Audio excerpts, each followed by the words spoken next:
But at the same time, we are also looking at what has been happening in the last 1 year or so and saying the tax regime must be we are very happy that infrastructure is being done.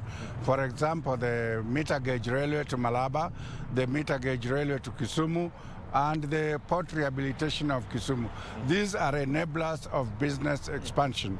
And if we don't do these things, then other countries will take advantage. Uganda now has approached Tanzania to see how they can handle their logistics. And unless Kenya does something very serious between the Great Lakes region and the northern corridor, and also the Lapset area, we are going to be trading just among ourselves instead of encouraging international trade with our neighbors.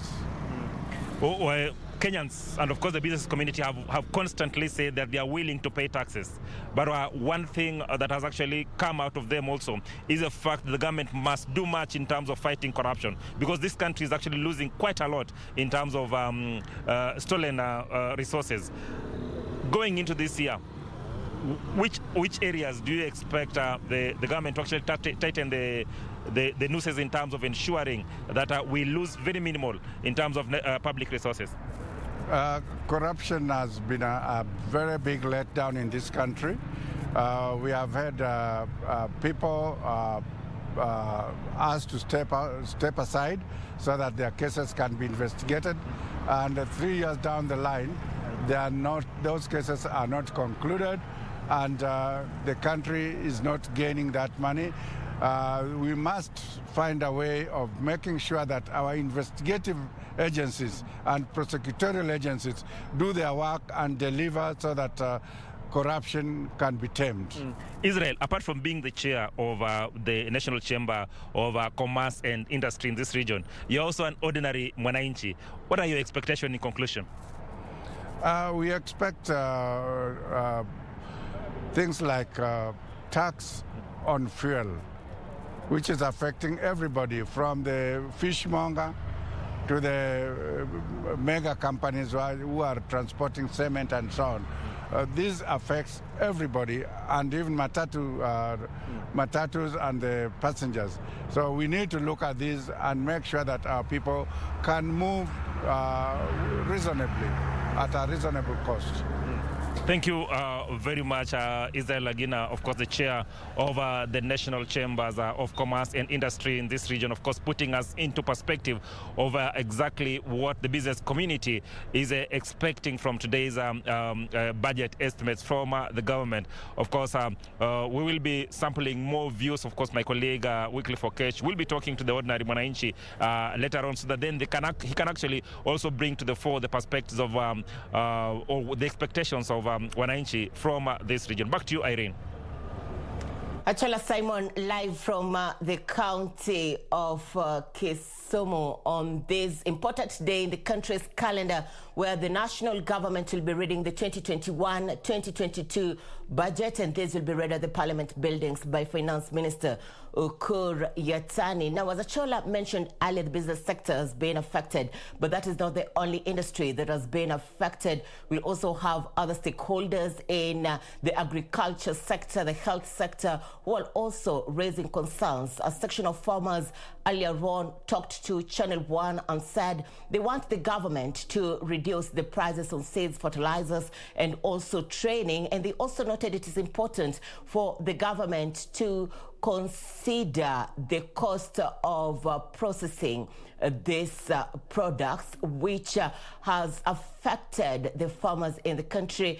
And remember this, they say that farming is the backbone of food production in the country, and thus should be considered in the budget. They also talked about the effect of transportation of goods from the farms to the market. Some of them, as I mentioned earlier, taking home nothing from what they spent on. The health sector is also another issue of concern. Many Kenyans want the health sector to be addressed in the 2021-2022 budget. This, as many said, the cost of health facilities procedures has been on the rise, especially amid the COVID-19 pandemic. Many Kenyans want the government to come up with a strategy on how they'll be able to access the COVID-19 treatment. And this as they also call for improved road infrastructure. They say this will be able to make work easier, not only for the production, but also the supply of services inside and outside various counties. Remember, the county governments have also been affected in the 2020-2021 budget, and county governors have been at the fore, raising concerns on issuance of funds to the county government on time. And tax experts have also been able to share their ideas, and today my colleague Regina Manyara is pitching camp at the Strathmore University, where we're expecting her to bring us an in-depth analysis with economists and tax experts in not only in the county of Nairobi, but across the country. And she is joining us now live from Strathmore University. Regina, give us a feel of what we should expect from the university today. Good morning.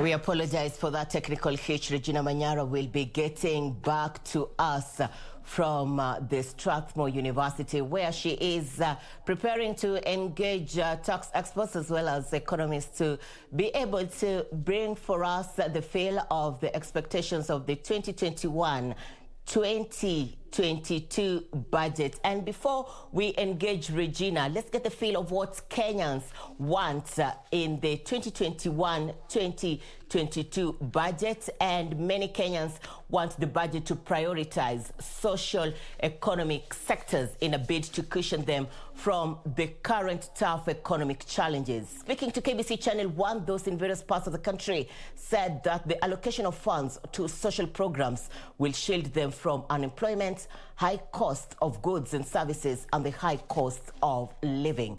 The remarks comes hours before the National Treasury Cabinet Secretary Ukur Yatani presents the 3.366 trillion shillings in the National Assembly.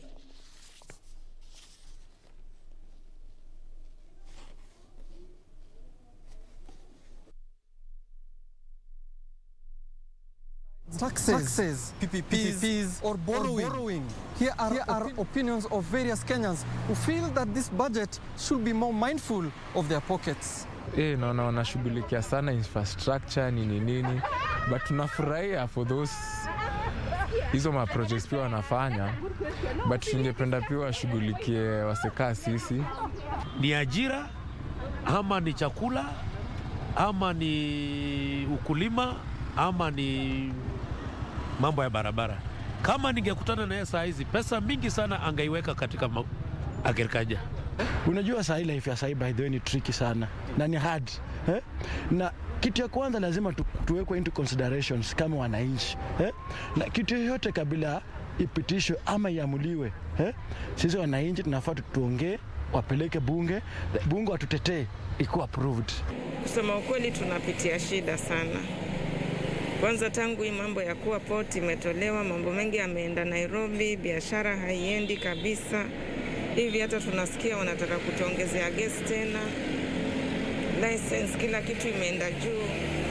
Tulikuwa tunaomba hii budget ipunguzie mwananchi wa kawaida, naye hawezi kusikia vizuri. Serikali saidia watu wa agriculture kwa sababu wanaumia na wanasol sana. So at least hapo ndio wanadepend, wanapata chakula nini. And my views about the budget is, first, who are the target group? Those targeted by the budget are the poor and the marginalized.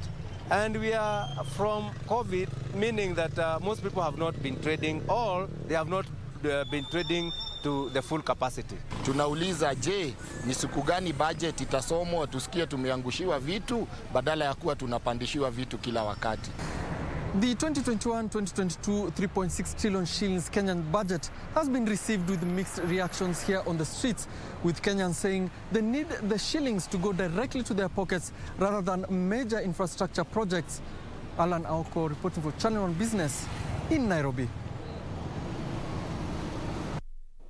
Thank you, Alan, for that report. In other news, the ongoing COVID-19 vaccination has been lauded as a major step towards the resumption of activities in the travel and hospitality industry, which has borne the brunt of disruptions caused by pandemic. Ahead of presentations of the 3.66 trillion shillings budget, PKF CEO Alpesh Varder says some of the coronavirus containment measures, such as the night curfew, are hurting the hospitality industry and other sectors. For the year ending June 30th, government has undertaken several initiatives towards tourism recovery, among them 500 million shillings for marketing, while 2 billion shillings was set aside to support renovation of facilities and the restructuring of business operations. 1 billion shillings stimulus package was earmarked for engaging 5,500 community scouts under the Kenya Wildlife Service, and another 1 billion shillings to support 160 community conservancies. However, 1 year on, the biting effect of COVID-19 is still reverberating in the hospitality value chain. Wakati ule kwanza mwaka jana tulisikia kwamba serikali ilikuwa na mpango wa economic stimulus package ama plan kwa ajili ya mashirika ambayo yanafanya kazi ya utalii. Sisi tukiwa wadau katika mambo ya utalii hatukuwa na chochote kutokana na ile economic stimulus plan ya serikali. Secondly, we have really struggled as an industry. Quite a few members of staff had to lose their jobs and so on and so forth.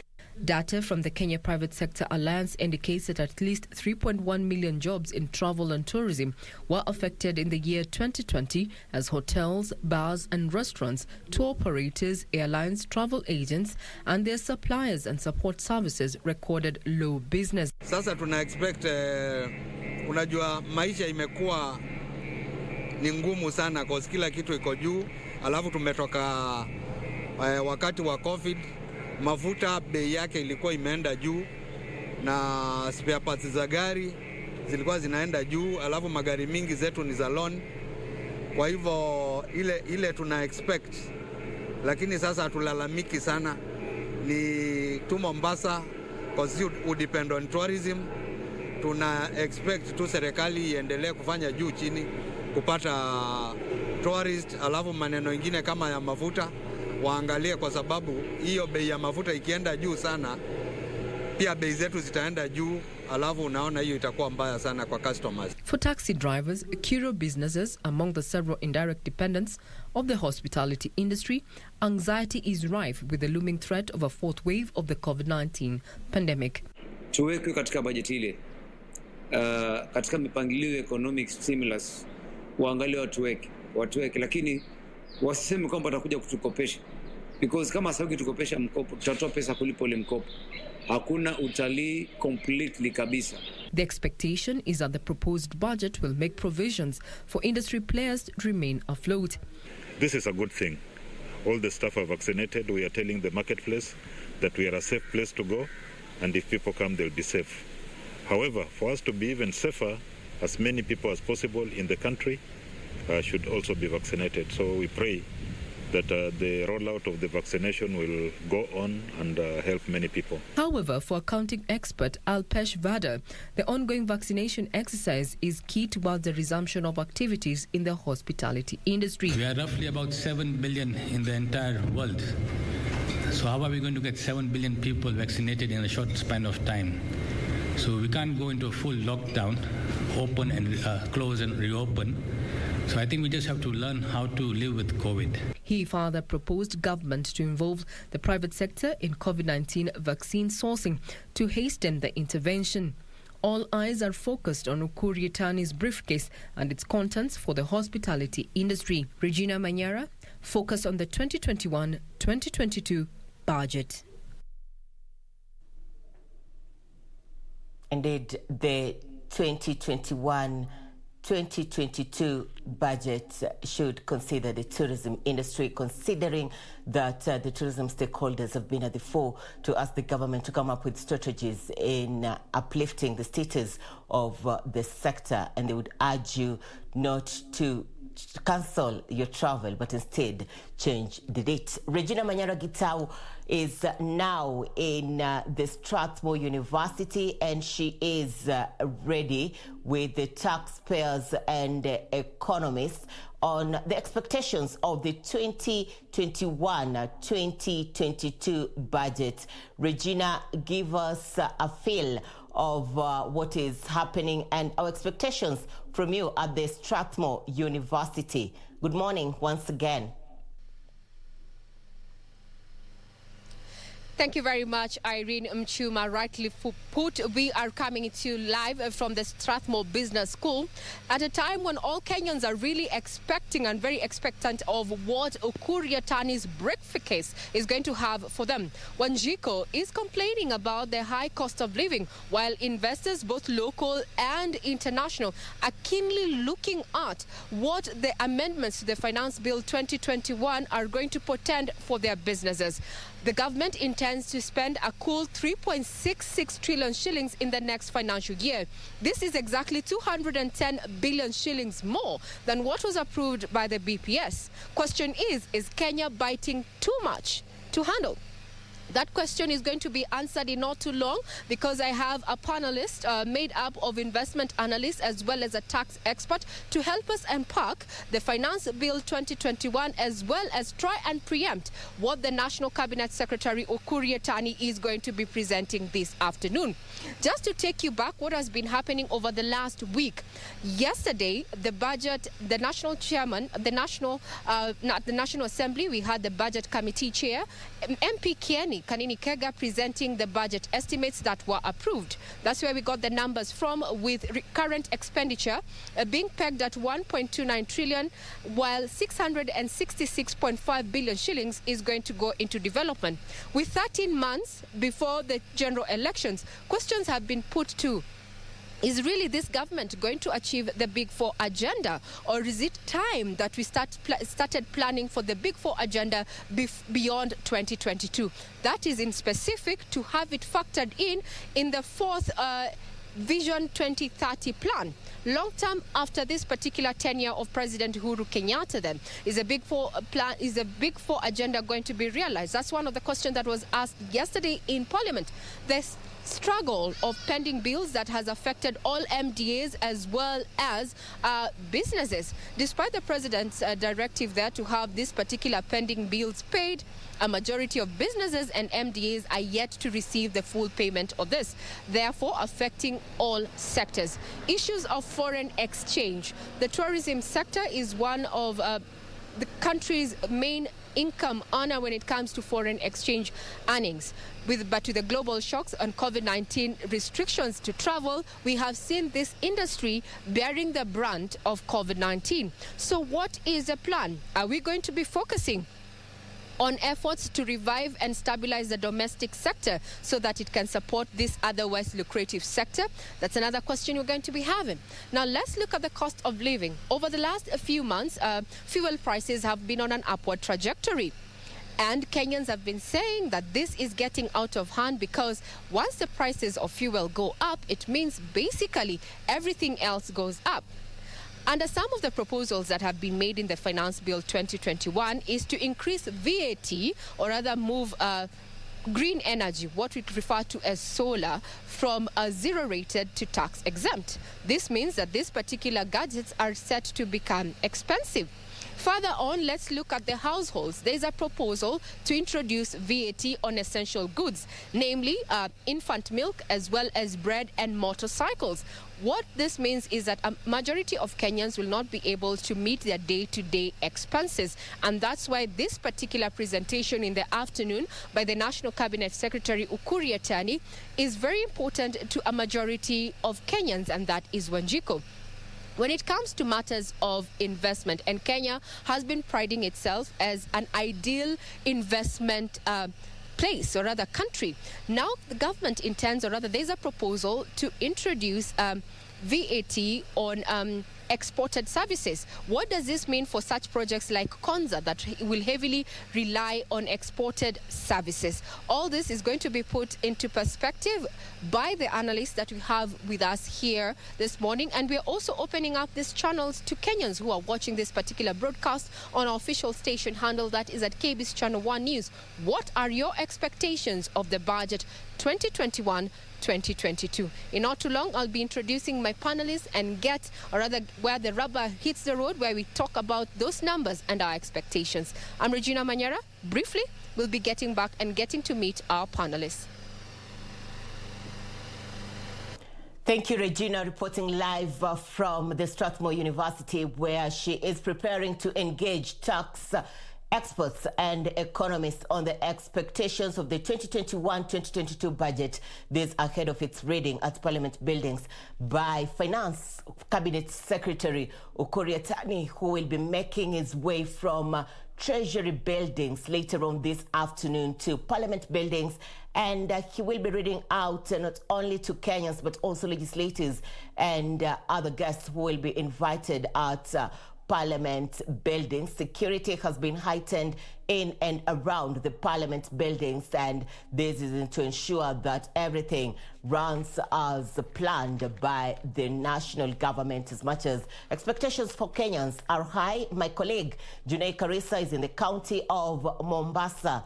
Junei, good morning. In the county of Mombasa, it is one of the regions that has been highly affected in the hospitality industry, and many hospitality stakeholders are optimistic that in the 2021-2022 budget, the national government will consider strategies that will ensure the industry gets a boost this year and also beyond. Junei, good morning. Good morning, Irene Mchuma. As you have rightly put it, yes, indeed, the hospitality industry is expecting that Ukur Yatani gives them some of the incentives. Now, let me just break it down to you shortly. According to the Kenya Federal Employers, 1.7 million formal employments were lost in the year 2019 alone. Here in Mombasa County, in the hospitality sector, 12,000 jobs were lost in this particular sector. Now, this is a big loss, putting in mind that the coast region solely depends on the tourism sector so that they can make a living. And of course, the government put in place economic stimulus packages for these particular stakeholders. However, most of them, they say they were reluctant to enroll or take some of these packages, saying that the conditions that were there, they were extreme and they couldn't meet them. They're saying that they were running into losses, so how can they make an investment in this COVID-19 pandemic times when they're not guaranteed whether they'll earn a shilling or whether the tourists will be able to come into the country, considering the factor of the pandemic. So they are advocating for a tax break to be introduced. We have seen the county government of Mombasa introduce some of these tax breaks for the stakeholders, but they're saying that it is not enough. If the government is able to introduce some of these tax breaks, then they can be able to caution themselves, employ some of these people that were retrenched earlier on, so that they can be able to revive and come out of these losses that they incurred during this particular pandemic. Now, it's just not the hospitality industry that is grappling with some of these conditions that have been placed for some of these stimulus packages that the government is enrolling. Of course, even Biashara people here in Mombasa, they are grappling with some of these measures that are in place. They are advocating if the government can be able to the loans that they are being given by the banks, if they can be able to add some more time for the people so that they can be able to meet some of the investments that they are doing here in Mombasa County. So, and just to tell me how he says, have you received, good morning, have you received any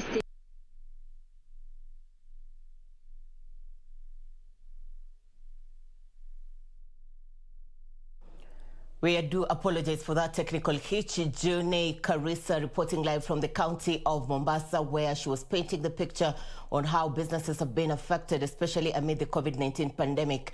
And this year, having the cost of fuel increased by the Energy Regulatory Authority from 1 month to the other, with the effect of this resolution coming back to the common man who is feeling the pain at the pump. And many traders have felt the impact. Those also have raised concerns on how they're able to run their businesses and also count on putting on profits in these businesses, especially amid the COVID-19 pandemic, where not only the hospitality sector was affected, but also other businesses. Several stakeholders have been raising concerns on which way forward. Now that 2020 is gone, 2021 we're here. Next year, 2022, the country will be heading or would be heading to the next general election, and everyone needs to be prepared in terms of budget and also be able to cope up with the high cost of living, which has made many families to go an extra mile to put food on the table. Now, shifting focus to the county of Kisumu, my colleague Wycliffe Okech is on standby. Okech, good morning. What do you have for us? Well, a very good morning to you, Irene Ochuma, back at the broadcasting house. I am indeed coming to you live from the city center here in Kisumu, and it is, of course, an important day today in the country when the CS for Treasury and National Treasury and Planning is set to unveil the next financial year's budget. And, of course, so many Kenyans have got very many different expectations ahead of the unveiling of the next financial year's budget. And here I am. Earlier on, my colleague Achola Simon brought to you the perspective of the business community, where he got it directly from the chairperson of the Chamber of Commerce and Industries in the Western region. And here I am already. I have a few, the ordinary people here, including the PSV operators and, of course, the border operators, who will share with us, of course, what they expect ahead of the unveiling of the budget. Allow me to engage a few of them, probably to get what they have to say in terms of expectations and what their views on the next year's financial year budget. Brother, no, just come in. Yeah, come. Valia Maskiako Mzure. Sema Amos. You'll talk to us. Probably you'll tell us your name, what you do here around, and today is the budget unveiling day. What exactly do you expect today? Kwa majina mimi naitwa Arnold Okoto. Mimi ni mfanyakazi wa bodaboda hapa Kisumu. Na changamoto tunapitia ni mambo na fuel kama sisi wa bodaboda. Sasa hizi kama fuel ni lita moja ni 130. Sasa hiyo ndio changamoto kubwa tunapitia hapa Kisumu kama mfanyakazi wa bodaboda hapa Kisumu. Angalia kwa sauti. Ni nini hasa unatarajia serikali zingatie inapo soma bajeti yake kwa siku ya leo? Unazingatia nini kama wewe mwendeshaji wa bodaboda? What exactly do you expect that the government focuses on, especially that will benefit you directly? Sasa mimi kama mtu wa bodaboda, kitu yenye ninafaa ni wanifanyie ni wanirudishie fuel ikuwe chini. Hiyo ndio kenye nalilia sana. Okay, thank you. I hope that will be sorted on. Probably just one more. Brother, come closer and probably tell us what exactly do you expect ahead of. Just stand this way. What is it? What's your name? What work do you do here at this stage? And what exactly do you expect in today's budget unveiling? Mimi kwa majina naitwa Kevin Ouko, natoka upande wa game. Mimi upande yangu ya hii budget ni ngumu sababu fuel imeongezwa. Mimi ni loader, mimi ni mtu wa kubeba mzigo. Kenya serikali ingenifanyia hiyo mambo ya budget washushe chini kidogo, sababu mimi pia ni kama Aslan naumia. Anything more? More ni sina mingi. Okay, problem. Thank you. Irene, just allow me to engage one more, then we bring it back to you. What's your name, brother? Okay, my name is Dennis Ouma. Yeah. Today is the budget unveiling day. What is your expectation as even as an ordinary man, as a hawker? What exactly do you expect from the today's budget unveiling? Okay, sisi kama mahoka tunaweza sema ya kwamba hii budget ambapo inasomwa hakuna faida ambapo tunapata, ni kwa sababu huwa inasomwa kila siku, kila mwaka, na unapata ya kwamba kila kitu inapanda, na unapata ya kwamba budget ikisomwa inastahili kila kitu irudishwe chini, na unapata zimepanda zote. So Mkenya wa kawaida ambapo ambapo maisha yake iko chini inazidi tu kuumia, sababu budget hakuna kitu yenye inamsaidia nayo. Okay. Anything more? I don't have anything more that I can add. Thank you. Of course, Irene, like you've heard from the three people who have engaged so far, one thing that comes out clearly is the issue of the cost of living that, of course, emanates from the cost of fuel products. What we do know for sure is that when the cost of high fuel products is high, of course, that trickles down to other products, and like you heard it from PSV operators and even the border operators. They decried the high cost of fuel products that they say affects their business adversely, and their only cry today ahead of the unveiling of the 2021-2022 financial year budget, they really hope that the fuel product cost will actually be reduced, so that the cost of living that, of course, has been hardened as well by the COVID-19 situation in the country will, of course, maybe bring an ease to their means of livelihood. Back to you, Irene. Kate, before I let you go, I believe during the early morning hours you are by the lakeside and you are able to engage a number of fishermen, considering the county of Kisumu is prioritizing, among other activities, the fishing activities. What is the feel from the lake ahead of the reading of the budget this afternoon? Well, even as we wait for the unveiling of this 2021-2022 financial year budget, of course, Irene, actually the fishing industry in the region here expect that the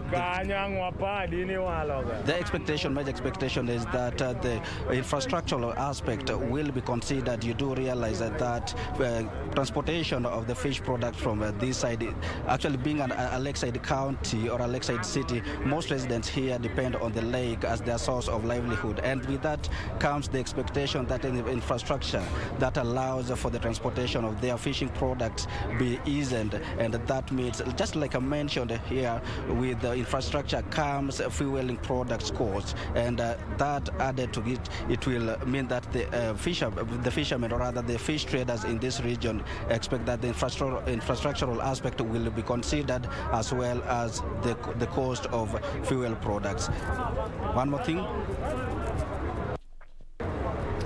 Thank you, Kech. Weekly for Kech, our reporter based at the county of Kisumu, bringing us the picture and engaging some of the locals on the streets of Kisumu County. It's budget day and Kenyans are looking forward towards the spelling out of the budget, 2021-2022 budget by Cabinet Secretary for Finance, Ukur Yatani.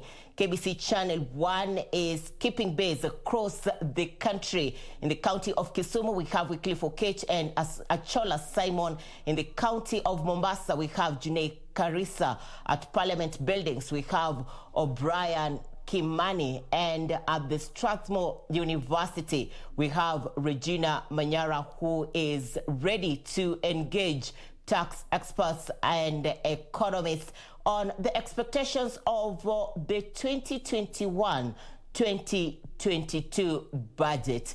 Regina, it has been a busy morning, and we have heard from various parts of the country, right from our correspondents and also from our reporters based in various parts of the country, and we are looking forward towards an interesting interview from you, Regina.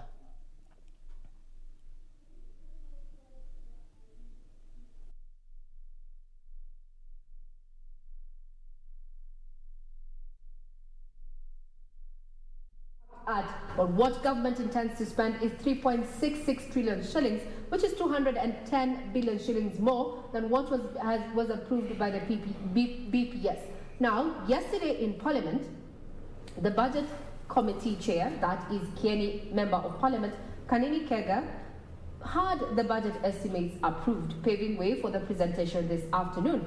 However, that particular committee has raised a few concerns, one of it being that the current debt situation is almost getting out of hand.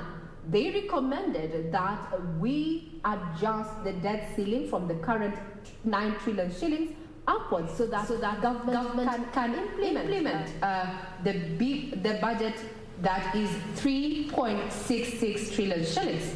Here's just a recap of what happened at the Parliament that is going to set a pace of our conversation this morning.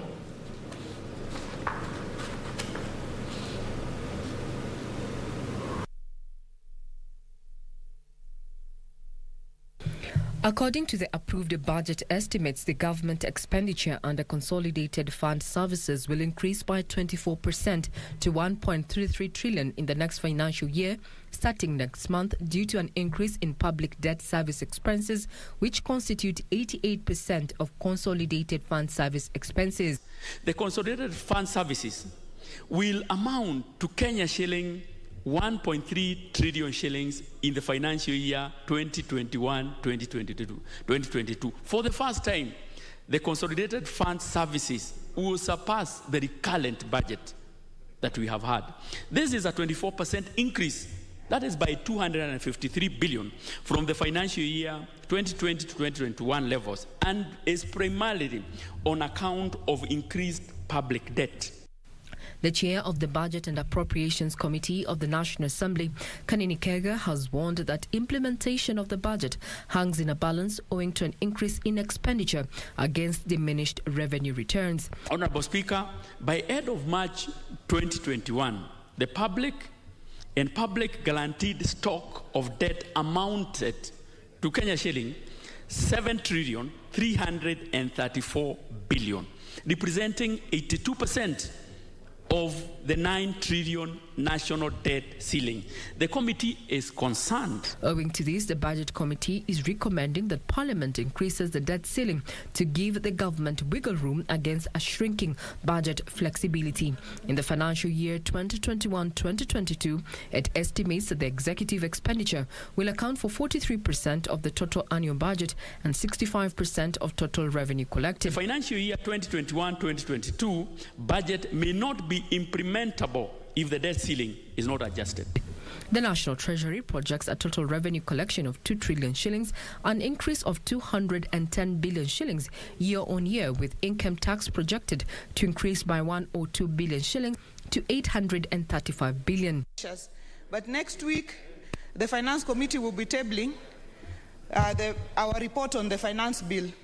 And at that point, we will be able to discuss adequately our revenue-raising measures and the proposals that have been made by the National Treasury, and what we have listened to as far as public participation is concerned, and what we are proposing moving forward. And at that point, we will be able to discuss into detail our revenue-raising measures.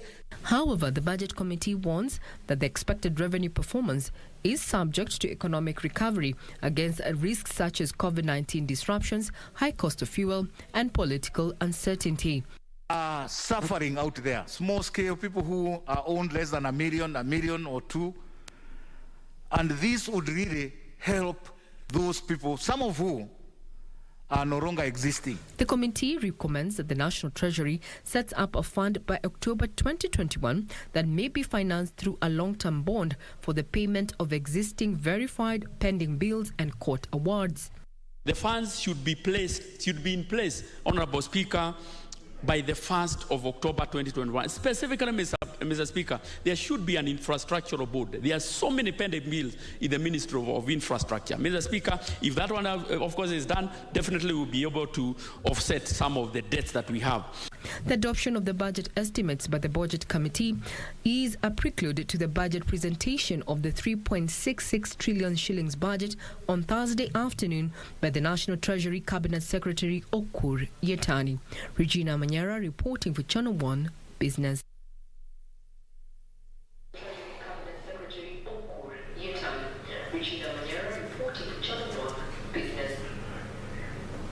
That's just a recap of what transpired at the floor of the House yesterday, paving way for the presentation of the budget that is expected this afternoon by National Treasury Cabinet Secretary Ukur Yatani. Gentlemen, I'm joined by a tax expert as well as an investment associate. On my extreme right is John Kuria, who is a tax partner at Kodi Africa. Welcome, sir, and thank you for your time. Yep. And on my left, I'm joined by Caleb Bugendi, who is an investment associate at Jengas Capital. Karibu sana. Thank you. Now you've heard what happened yesterday at the floor of the House. Yep. Let's start off from there. What is your take from that particular piece? Let's start off with you, Mugendi. Sure. What we had yesterday about the debt gross of debt stock being at 7.3 trillion shillings, and the ceiling still maintained at 9 trillion shillings. So there's an expectation that this should be amended. How we look at it is from the debt to service to the debt to GDP. Given that we don't have updated figures from 2020, KBC has not yet released the full year figures, we can just estimate that the GDP from the country is around 10 trillion shillings. So 7.3 trillion is more than 70% of GDP. So our debt stock is already more than 70% of GDP, which technically implies that we are currently at a debt distress level. So this debt, the stock of debt is rising at a rapid pace. We're still expecting this budget for full year 2021-22 for it to even increase by close to 1.3 trillion, and this will come very close to the 9 trillion debt ceiling. So that is one of the takeaways that should be either amended and still be rooted from the point of our GDP is not growing as fast as the way that our debt is ballooning. Mm-hmm. Now, Kuria there, I heard one of the members of the budget committee, that is none other than Honorable Gladys Wanga there, coming out and say that they're going to be giving recommendations as to, what the taxman has been doing to ensure that they rake in the requisite revenue to finance this particular budget. From where you sit, what would be the likely or rather channels? Or rather, what have you had from that particular piece before we get to the nitty-gritty? Yes, yeah. Now, definitely, tax measures are going to be very, very important. And we do expect that what is going to happen is that, the budget will have to be, or rather the taxes have to be flexed, meaning that there is definitely going to be an increase in the taxes. When you look at the projection, they are looking at an increase of almost about 100 billion from just income tax alone, let alone the other taxes as well. Mm-hmm. So I do expect that the tax measures are going to, definitely the government has to come up with a cocktail of tax measures that are going to ensure that they are able to support the budget. Just like Mugendi has mentioned, there's already a deficit, and the deficit is quite significant. You're talking about 3.6 trillion versus 2 trillion of tax collections from the Revenue Authority, from KRA, which is projected. So already there is a deficit of almost 1.6 trillion. Mm-hmm. Some of the tax measures we've seen, there's definitely VAT that's going to come back on bread essentials. Yeah. Let's not preempt that. We've already talked about the taxation policy, so we'll get to the details of that. Now, Caleb, let's start off with you from that, picking up from what you just said, the lack of concise data that informs these key indicators, even with the numbers that we've already gotten there. Now we know government intends to spend 3.66 trillion shillings, where 1.29 is going to be recurrent expenditure, and 666.5 billion is going to be on development. Yet we do not have accurate data informing us. What are the dangers? Are we going in blind? Caleb. Sure. Well, the 1.2 trillion versus the 600 in development is around 60-30 recurrent versus development, which has been close to what we've seen in the previous years. So that trend is still continuing. However, what is of concern again is we don't have yet updated data. We know 2020 was a tough year in terms of the economic performance. We had the COVID-19 pandemic. So we do expect that either the economy shrunk a bit or there was little to no growth. So we are still basing then this data off the 2019 numbers, where GDP was around 9.5 to 10 trillion shillings. So still in terms of how much are we able to collect in terms of the KRA revenue authority? We're still collecting around 1.2 to 1.7 trillion. So this still has a big gap. We're still having a big gap that still has to be plugged by debt. Plugged by debt there. Yes. Let me interject that. Then before we get into the issue of the taxation measures and the tax policy that we have really delved into, is that this particular proposed budget is very much anchored on the growth GDP growth. The projection is at 6.3% in the financial year 2021. I can see you smiling. Is it so far-fetched? Because you're looking at 6.3%. 1, 2, 3, 4, 5. And the medium term, 6.1%. Well, it is a beautiful morning. Probably maybe.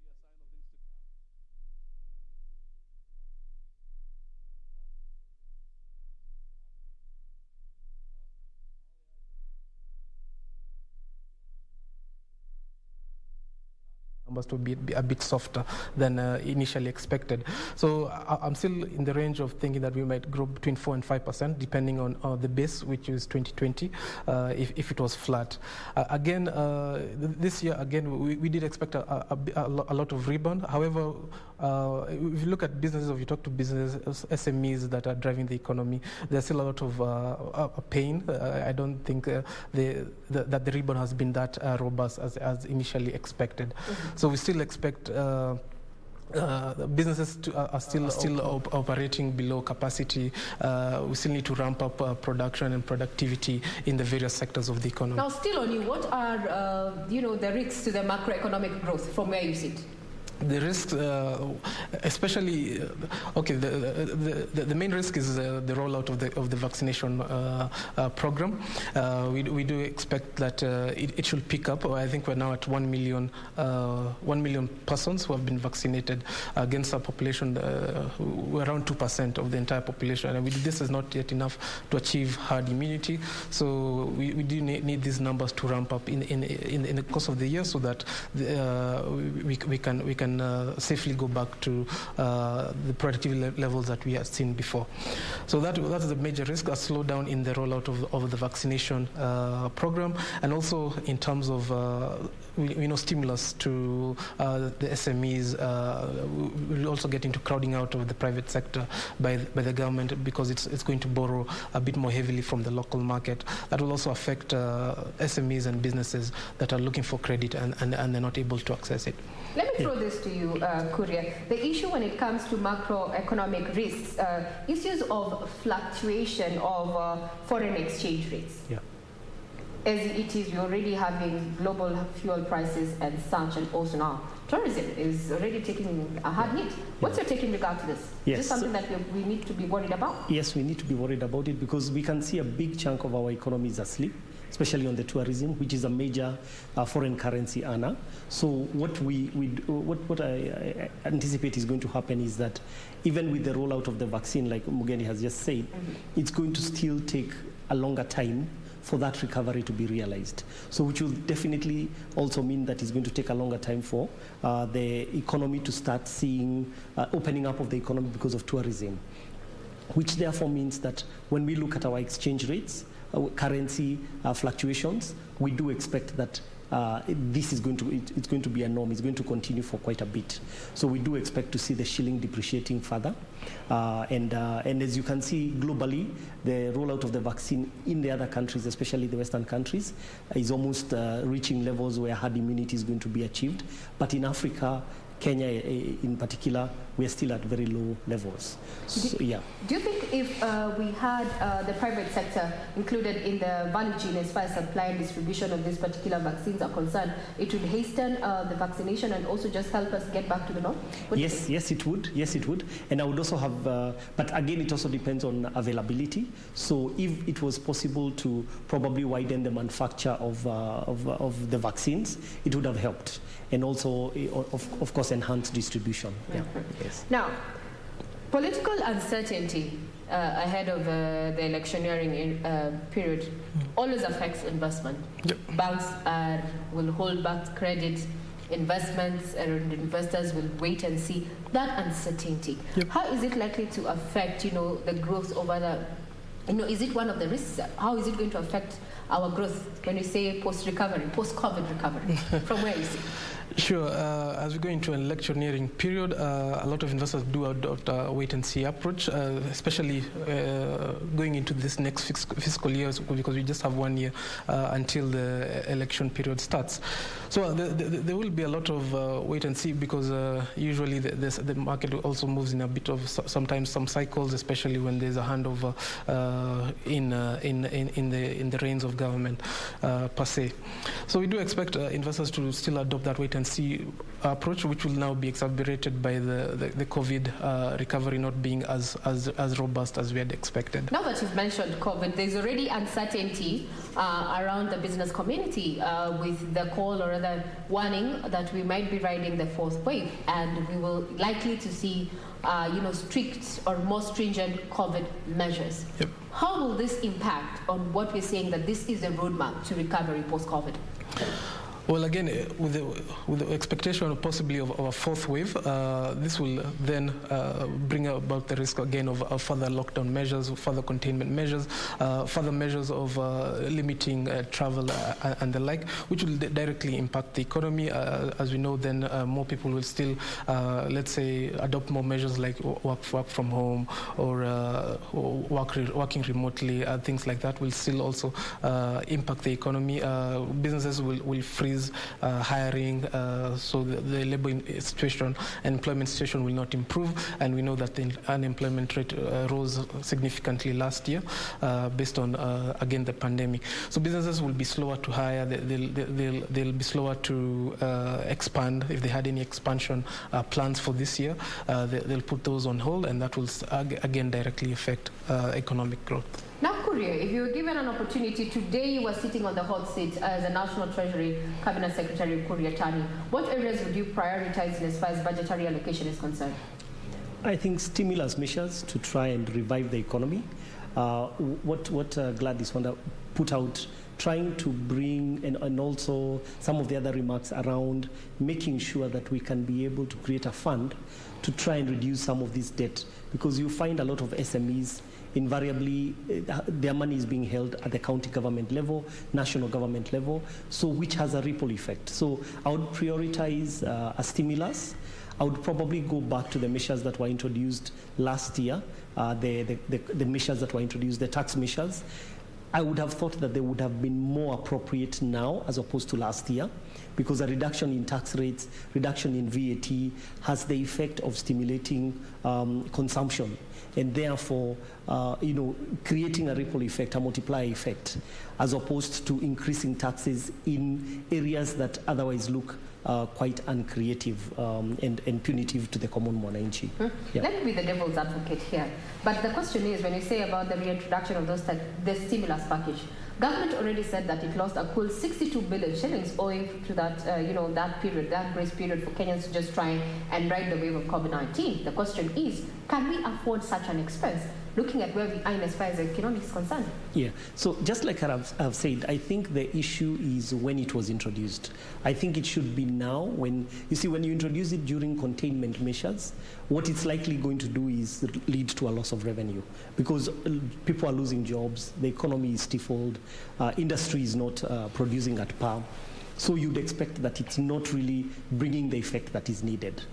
Perhaps such measures would have been better put at a time like now, so that they can then stir economic development, and people then feel that the government is trying to appreciate the fact that people are putting in effort to continue staying afloat, even if there is no consumption really in the economy. Yeah. The question is the timing. Yes. Of when they were introduced. Yes. Yeah. Caleb Mugendi, to you now. If you were sitting on a hot seat as a National Treasury Cabinet Secretary, that is Kuria Tani, what areas would you prioritize to make this budget more palatable, especially to Wanjiku? Well, I wouldn't envy his seat right now. You wouldn't want Kuria wants to sit on the seat. Well, definitely I will try to target areas that will spur demand-driven consumption and demand-driven activities to try and spur the economy. Possibly I will look at giving out direct handouts to people who have been affected directly by the pandemic and maybe have lost their jobs and stuff like that, because that will at least try and inspire more consumption. I'll also look at areas that again, from the county level, there are a lot of SMEs, as my colleague has said, that are still struggling and hurting because the cash flow that, let's say they've done some jobs or they've done a contract, but they've not yet been filled, they've not yet been paid. Trying to release that funds from the county level back to the SMEs will do a great job in spurring more consumption and more demand and more economic activities from the county level and from the SMEs as well. So from where I'm hearing from both of you as de facto National Treasury Cabinet Secretaries as it is, you'd focus on incentivizing the business community, targeting MSMEs, and also just supporting Kenyans who are really struggling. Yes. Trying to bring down, or rather to try and do away with matters of poverty. You really have a majority living under the below the poverty line. Yes. But then the question is to both of you as or CSS today, can we afford to do that? Really, can we afford to do that? And if indeed we can do that, what areas would suffer? Where would we make those cuts? Would we start off? Yeah, so I'd like to say, yeah, so I do agree with you that it's possible we may not be able to afford that. First of all, looking at the deficit that we have, the economy has to keep on moving. So it's clear we cannot afford it. And if you look at some of the countries, the UK in particular, they have actually had to support, like my colleague was saying, they have had to support businesses, pay people salaries that were not earning a salary because their businesses were shut down for one reason or another. But in Kenya, we cannot afford that. The simple reason is because we do not have any reserves that we can fall back on that would allow us to be able to finance that kind of. So we can't afford it. And therefore, I think the focus should be more on stimulation as opposed to adding more punitive. Yeah, perhaps also explore some of the areas that are not, like betting and other areas that have not been mined, but again also try and create stimulus for the economy generally. Yeah. Yes. So we are dreaming it, but we cannot achieve it. We cannot be able to afford it. Is that so? Yes. We are dreaming it, but we cannot achieve it. Yeah, This standpoint. I do agree with my colleague. It might not be feasible for us as a country to stimulate the community, maybe possibly through handouts and the like. I will look at trying to bring in more austerity measures. Our recurring expenditure is still also a bit high in terms of the wage bill that we're putting on the government and the like, and try and see where we can cut back, especially on recurrent expenditure, and instead use those funds towards development expenditure and make sure that the development expenditure funds are absorbed more. The absorption rate in terms of development is faster, which will have a ripple effect of trying to stimulate those areas of the economy. Now, trying to preempt who are going to be the losers and gainers as after this afternoon. It is the final year of the implementation of the Big Four agenda. And the concern is that the full benefits will not have fully been realized by 2022. So what are the options? Because we have infrastructure, we have housing, we have food security, we have the universal health care. What are the options? Let's start with you. So in my view, I think all those priority areas are equally important.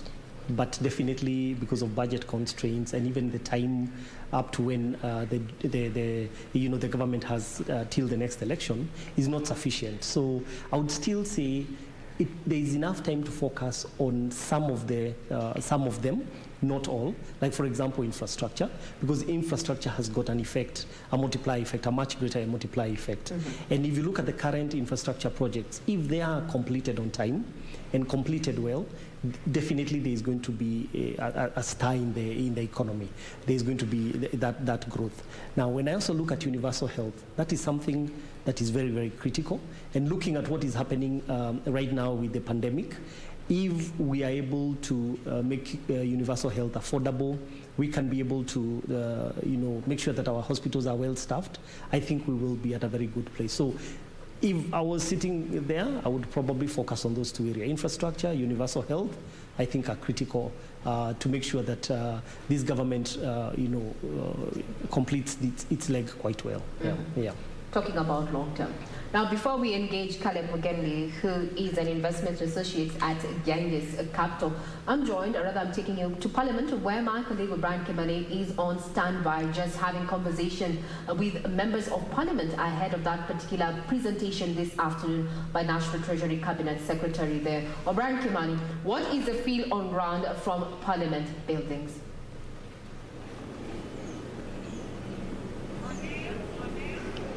Well, many thanks indeed, Regina, back there at the Strathmore University.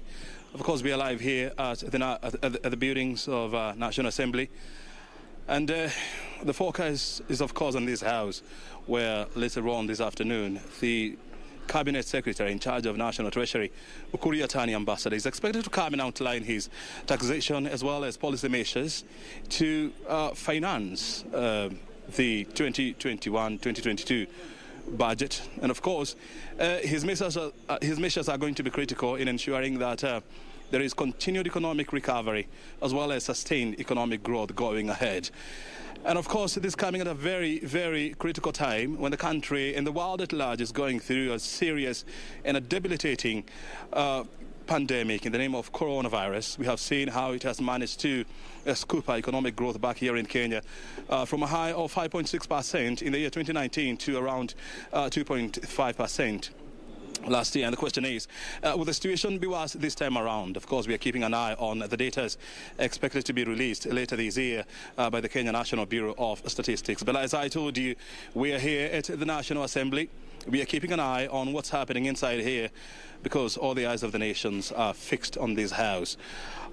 Let's now turn on to matters budget. And of course, I'm joined by Honorable Peter Wandayi, as a Member of Parliament for Uguja, as well as the Chair of the Public Investment Committee, and Peter Ole Sankok. He's a nominated Member of Parliament, as well as representing persons with disabilities, and a member of the Budget, Social and Welfare Committee of the National Assembly. Thank you very much indeed, gentlemen, for joining us here. First of all, we must appreciate that the weather looks absolutely beautiful. Is this probably maybe a sign of things to come from Ambassador Ukur Yatani? Well, it's difficult to tell. But Brian, before I proceed, let me just make a correction. I'm not Peter. My name is Opio Wandayi. Oh, wow. Yes. He is Peter, actually. And, David. And his name is David Sankok. Yes. I represent Ugunja constituency in the National Assembly, and I also chair the Public Accounts Committee. Yes. Of the National Assembly in this 12th Parliament. Clearly, Brian, this is a historic day for Kenya in two respects. One is historic in the sense that this is the last budget that we are making in the life of this Parliament, in the life of the 12th, well, the second last budget, yes, in the life of the 12th Parliament, okay? You know, the last budget will be basically made 2 months to an election. Yes. So it won't have much effect. In the year 2020. Yes, but this is the real budget that's going to have impact for the remaining period of this term of Parliament and term of the President, okay? Yes, and secondly, it's a budget which is coming in the wake of serious economic meltdown, if I may call it so, occasioned by the COVID-19 pandemic, which is a worldwide phenomenon, really, as you know. Yeah, so what I would expect, really, the government to focus on is those measures that would cushion the vulnerable in society, who have really borne the brunt of this COVID-19 pandemic. Yeah. Yes, I would expect those measures that deal with the social welfare of our people. Yes. Yes. I want you to hold on to your thought because I'll be coming back to you in regard to that thought.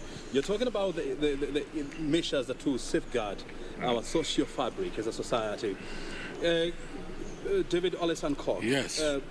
As a Member of Parliament representing people with physical disabilities, we have seen a situation whereby the budget of the National Council on people with disabilities, we have seen their budget being slashed by about 250 million shillings.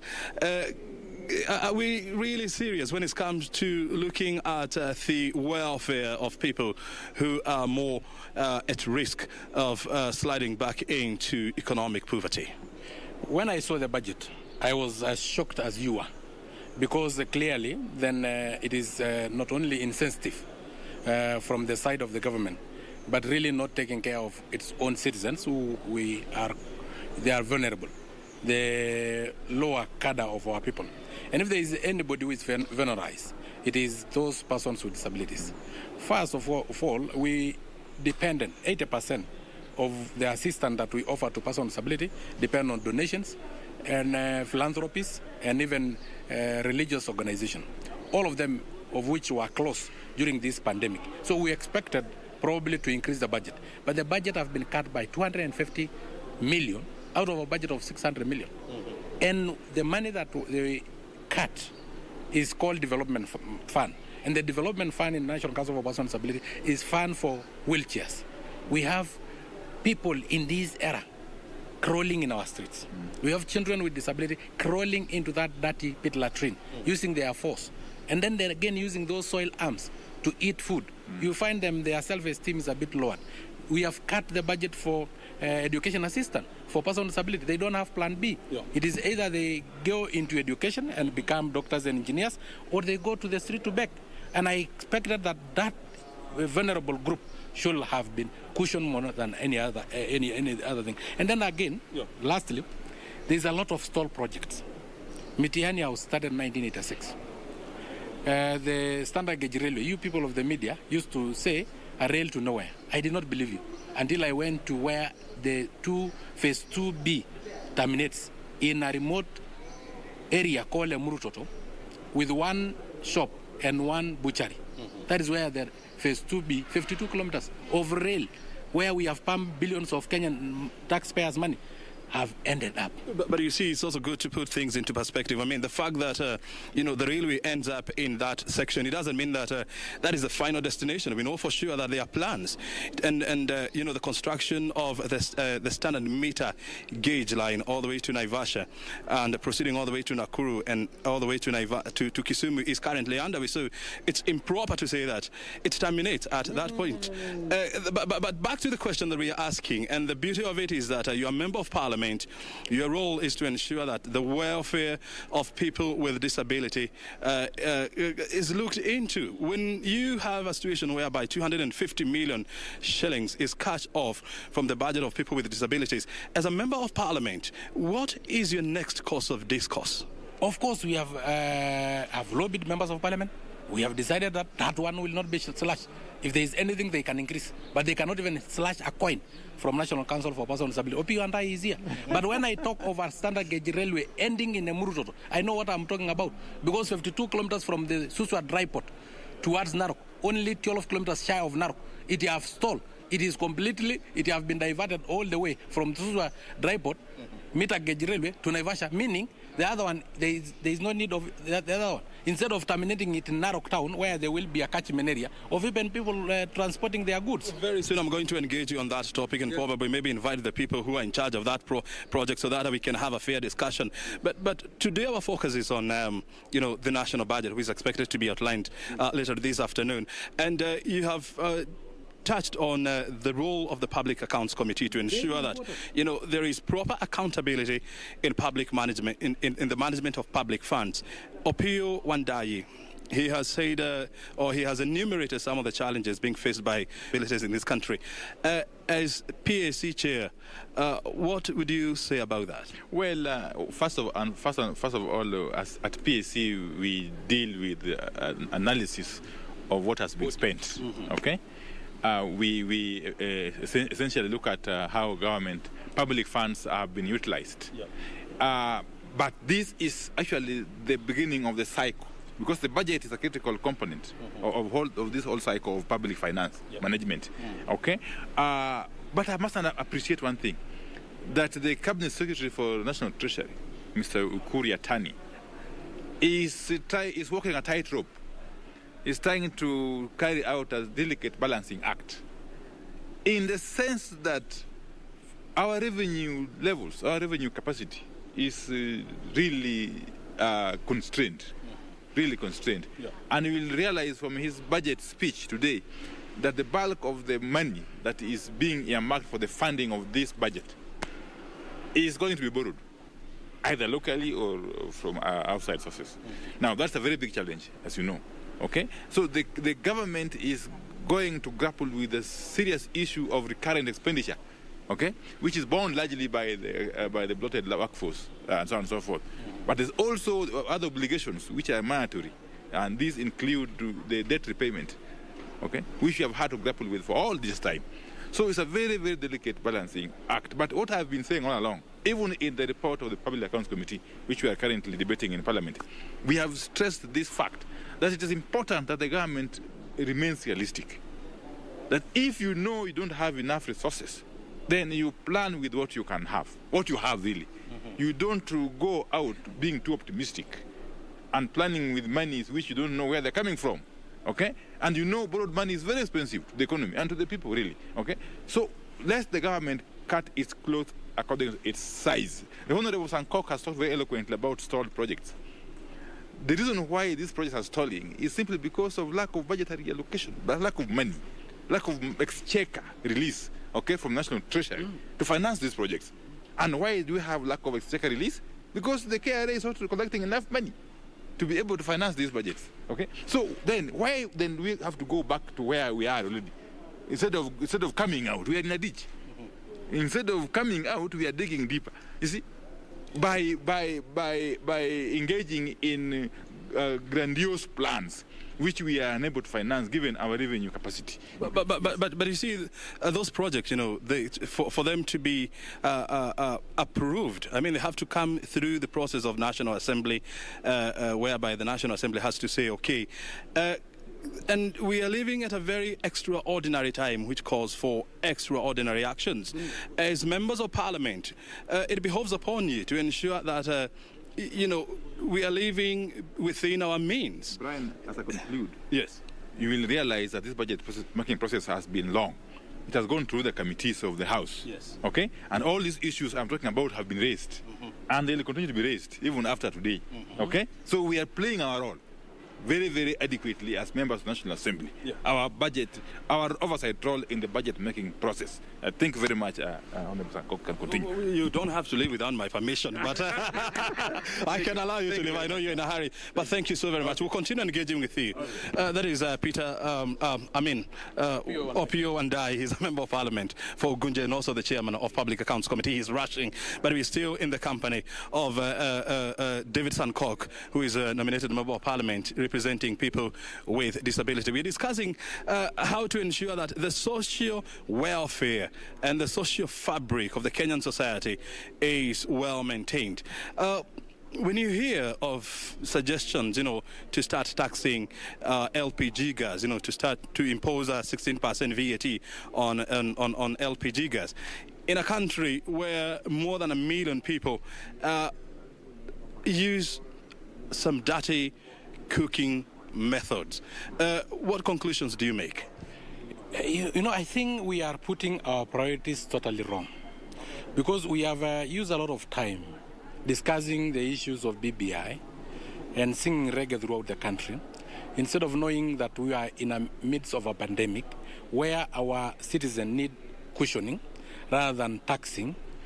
We had forgotten the Big Four agenda, where we will have had 500,000 units per year, meaning by now we will be having close to 2 million units, which the government will have been collecting revenue rather than taxing the citizen, because when the government have units, structures, 500,000 per year, it will have been collecting enough rent, which will translate to reduction in terms of revenue allocation. We have also to widen our tax base, and we have advised Treasury to put more money into KRA, because you can't send KRA to collect money, yet they don't have the capacity, simply because they don't have money. KRA have told us, and I've discussed with KRA, how can you be able to collect more money? They said with every shilling they are given, they can be able to collect 100 shillings. That means 100%.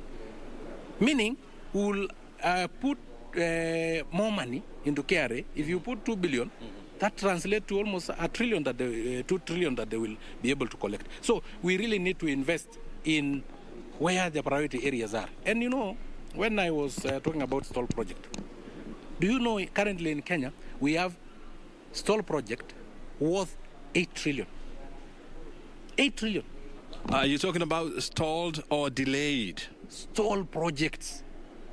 How do you call delayed project Mutiani House that started in 1986?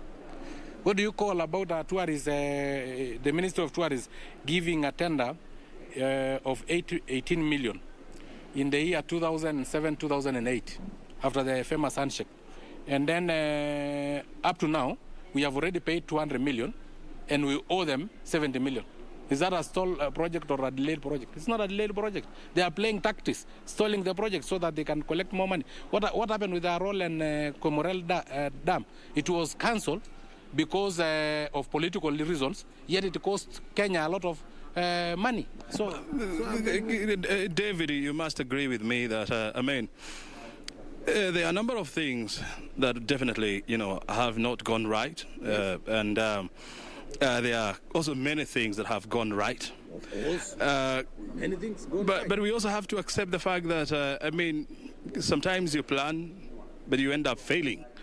So here we are in some sort of a hole whereby we are in a deep economic crisis. How do we get out of there? Number one, without hurting anyone. And number two, ensuring that we do not deaccelerate our economic growth.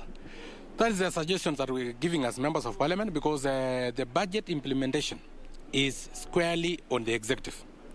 Ours is to try and approve what they think. They bring estimates, and ours is to try and reallocate and analyze. And as the chairman of Public Accounts Committee have said, their role is to audit and see what have gone wrong.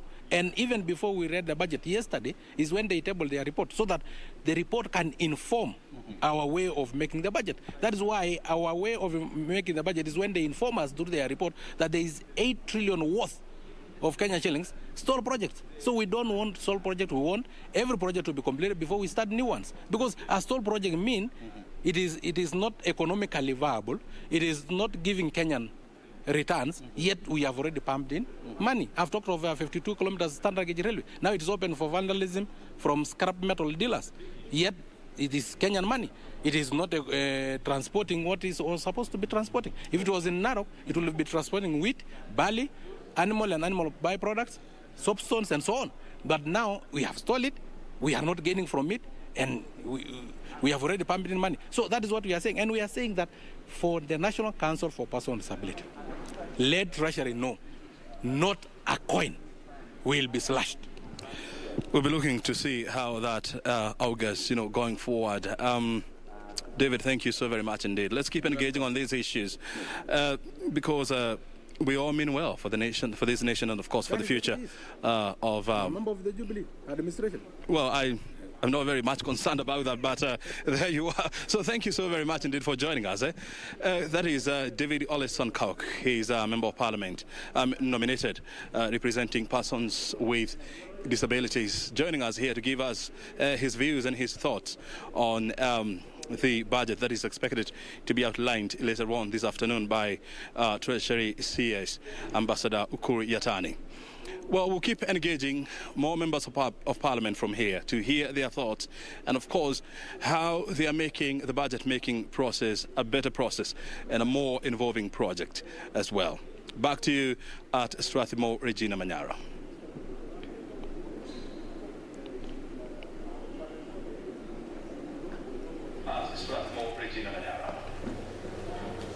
Thank you very much, Brian, for that concise interview there, just putting into perspective expectations from members of Parliament ahead of this afternoon's proposal or the presentation of the budget, their proposed budget. Now, what I've heard from that, O'Brien, is that we had there Opio Undai, a member of PAC, the chairman actually there, saying that we do not, as Kenya doesn't need to plan with what it doesn't have. Question is Kenya biting too much? 3.66 trillion shillings is what government intends to spend for the financial year 2021-2022. But do we have the money? Let's talk about matters of financing that particular budget. We start off with you, Kuria, there. Irene Mchuma, before we ask that question, that is what we're going to be tackling on the second part of our interview here, coming live from Strathmore Business School. But over to you, Irene Mchuma. Later on, we're going to be answering that question. How are we going to finance, or how is government intending to finance that budget that has already been termed as ambitious? Over to you, Irene. Regina, a good interview there from the Strathmore University. Before I let you go, Regina, expectations are high, especially this afternoon, where we're expecting Finance Cabinet Secretary Ukur Yatani to make his way from Treasury to Parliament buildings. I believe before the interview, we were able to interact with a number of students who are at the vicinity. And what would we say is their expectations ahead of the reading of the 3.66 trillion shillings budget this afternoon? Regina?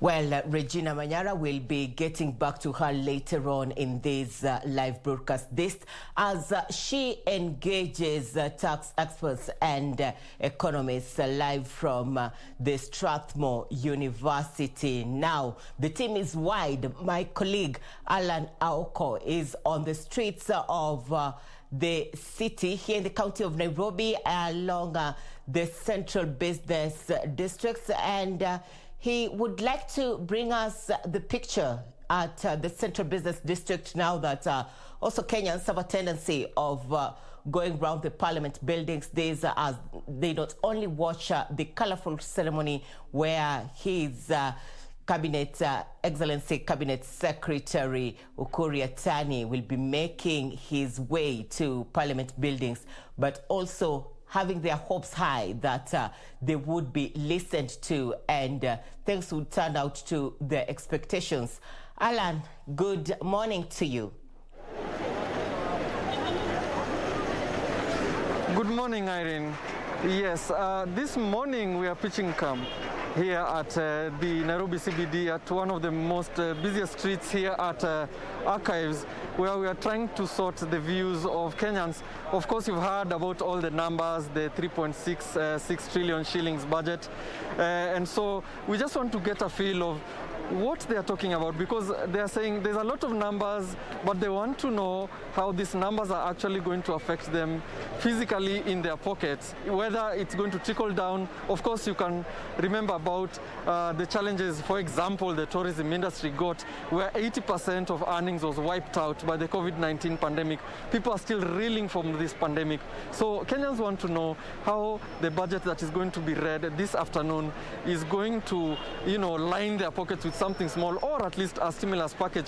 Let me just try and speak to one or two people just to get a feel of what they think about this budget. Karibu sana. Asante. Labda uanze na majina yako. Yes. Na unaonaje hii budget yenye tunaenda kusomewa leo? Okay, majina yangu ni Evangelist M. Charles na nashukuru Mungu. Jambo la kwanza kwa hii budget, as you can hear from the public, people are not happy. Because sasa serikali ya Kenya huwa inapangia kitu yenye haina, na ndio sasa iweze kupata ile kitu yenye imepangia, it has to come back to us as wananchi. Sasa kile kitu mimi ningeuliza, serikali kwanza imeangalia whether the environment in the country can enable them to get the necessary taxes from people, kwa sababu biashara zimeisha. So mimi kile naweza sema hii budget itakuwa mzigo, kwa sababu serikali inapangia ile kitu yenye haina, na baada ya kupangia hizo pesa haziende specifically to the reasons that is supposed to go, inaibiwa.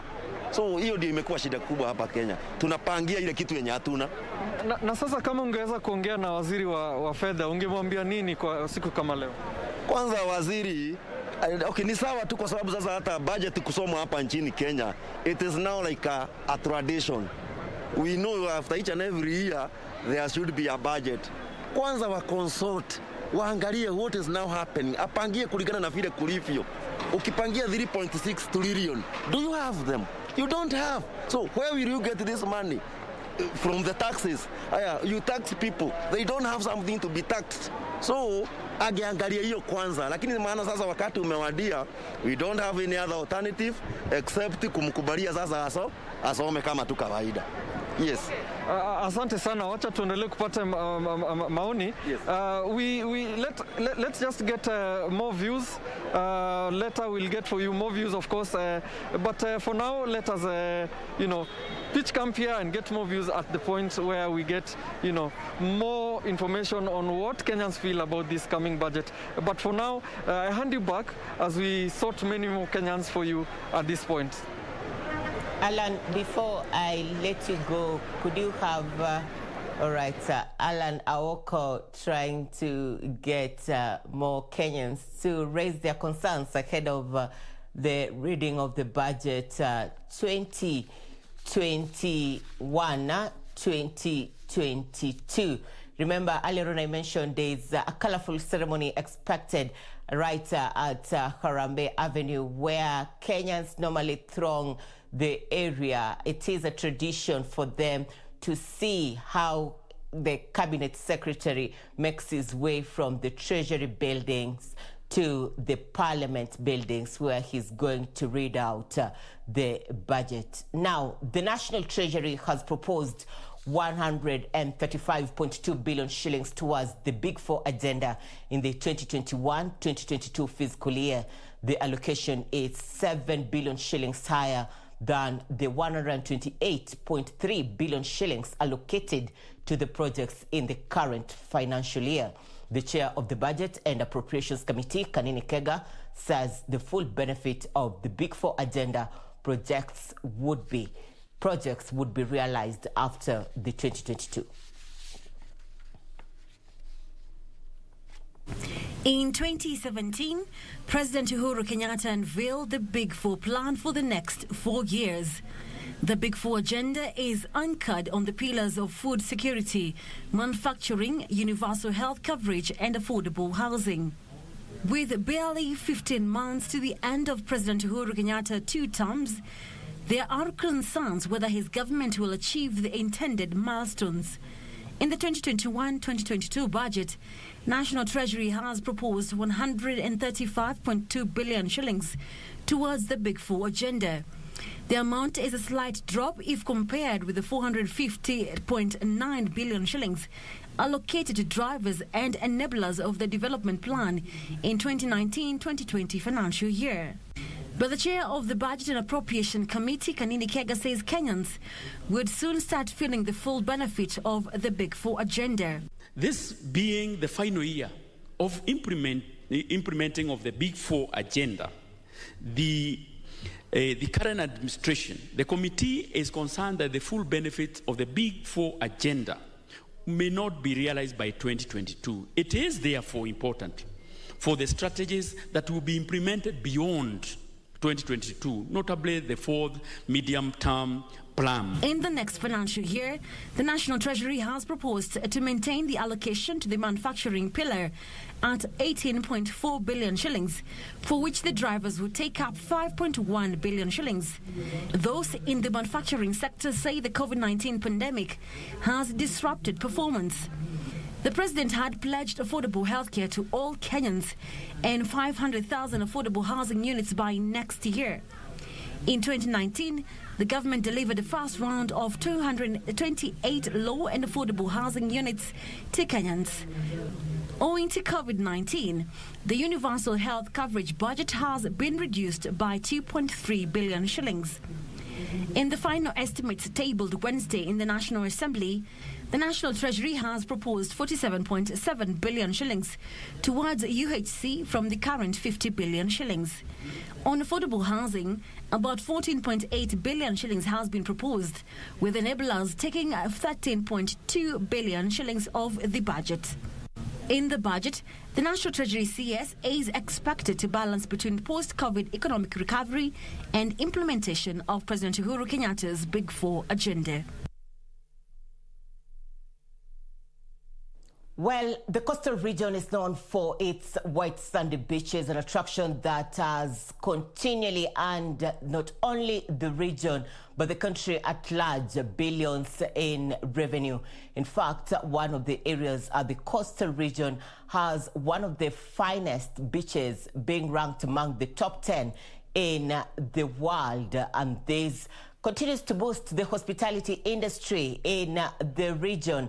Earlier on, I engaged Junei Karisa on the state of affairs ahead of the budget reading at Parliament buildings this afternoon. Junei, what more do you have for us? Hi, Muchuma.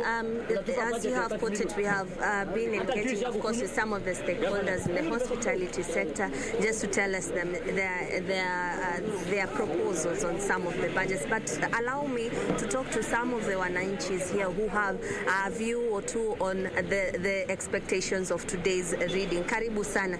Niambie, wewe unatarajia leo waziri akusaidieje wewe kama mkazi wa Mombasa? Mimi anza na majina. Majina naitwa Mboto Junior. Kama mkaaji wa Mombasa, kwangu mimi sioni kama mwananchi kuna kitu atatafaidika na hii budget, kwa sababu one, kama sisi hatuwezi kujimudu na ile budget sisi tunapata hapa, hatuwezi tukajisaidia kama Wakenya. One, tunakopa pesa nyingi tuende tukalibe mandeni, of which 70% of the money that is going to be, ile ambayo inapatikana inaenda kuliba mandeni. Ni kumaanisha kwamba 30% ndio inabaki ijenge barabara, inunue mandawa, ilipe wafanyikazi na environment, which is very little. So are you for the government borrowing pesa ama wewe uko wapi? I'm against that. Kwa sababu hata ikikobwa hatuoni faida ya pesa ile inakobwa. Katika ile kukoba si bibaya, lakini ile inatumika katika 90% ndio inaibiwa. So 10% ndio tunabaki na sisi wananchi ndio tunaliba hiyo pesa. Okay.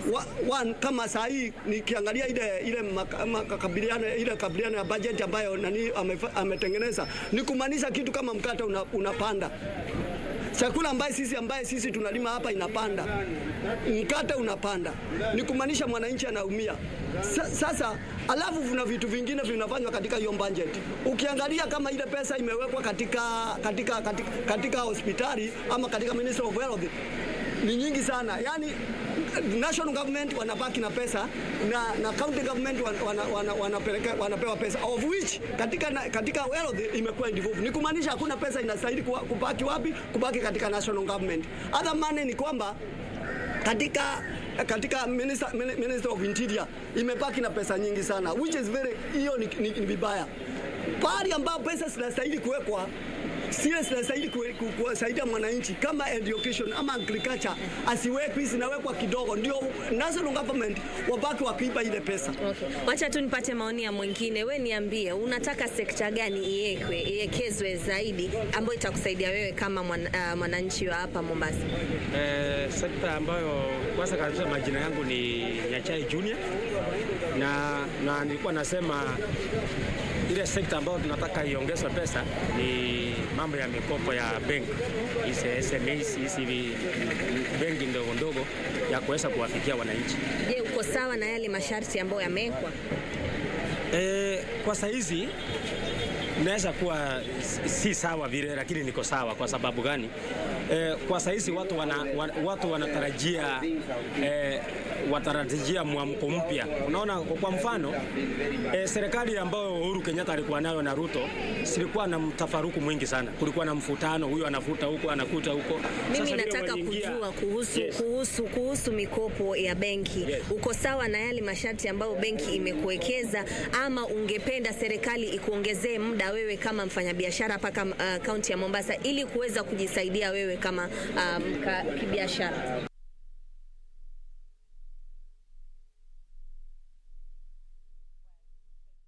Junei Karisa, we do apologize also for that technical hitch.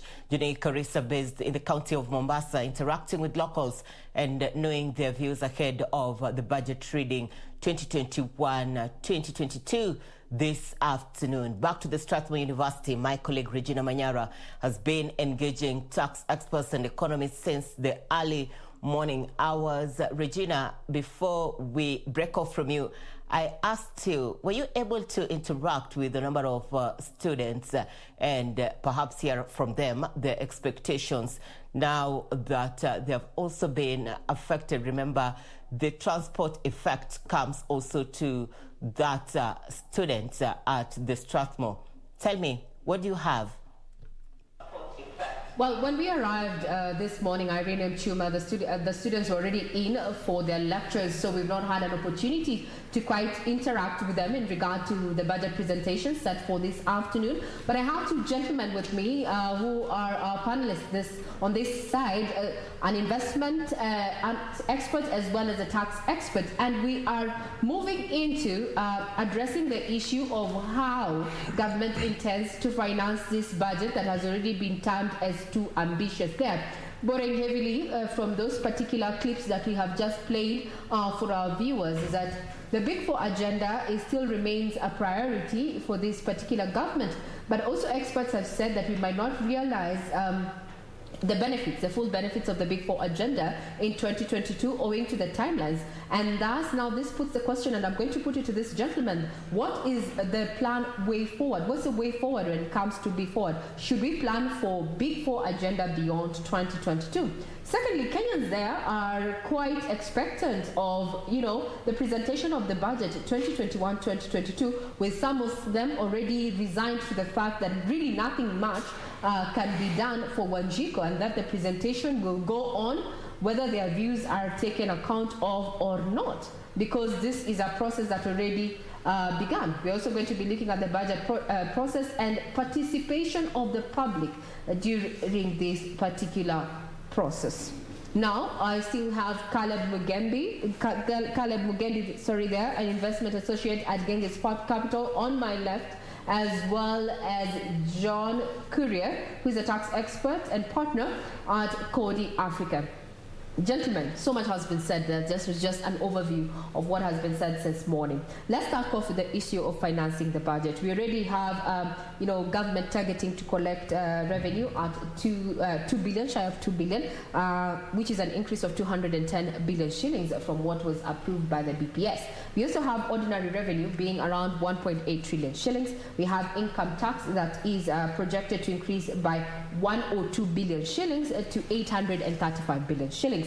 More so, VAT is going to earn the government 473 billion shillings, while excess duty has been termed at around, or rather estimated to get to around 241 billion shillings.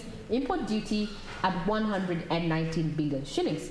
Question is, have the current tax enhancement measures contained in the BPS adequately addressed issues that have, over the years, made us miss the revenue targets? Let's start off with Mugendi.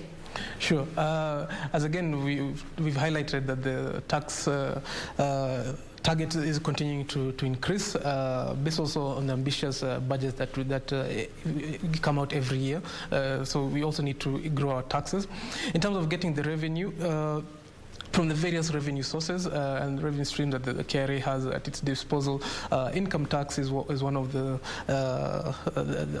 bigger chunks, that contain one of the bigger chunks. But this is also dependent on companies hiring workers and also paying their corporate taxes.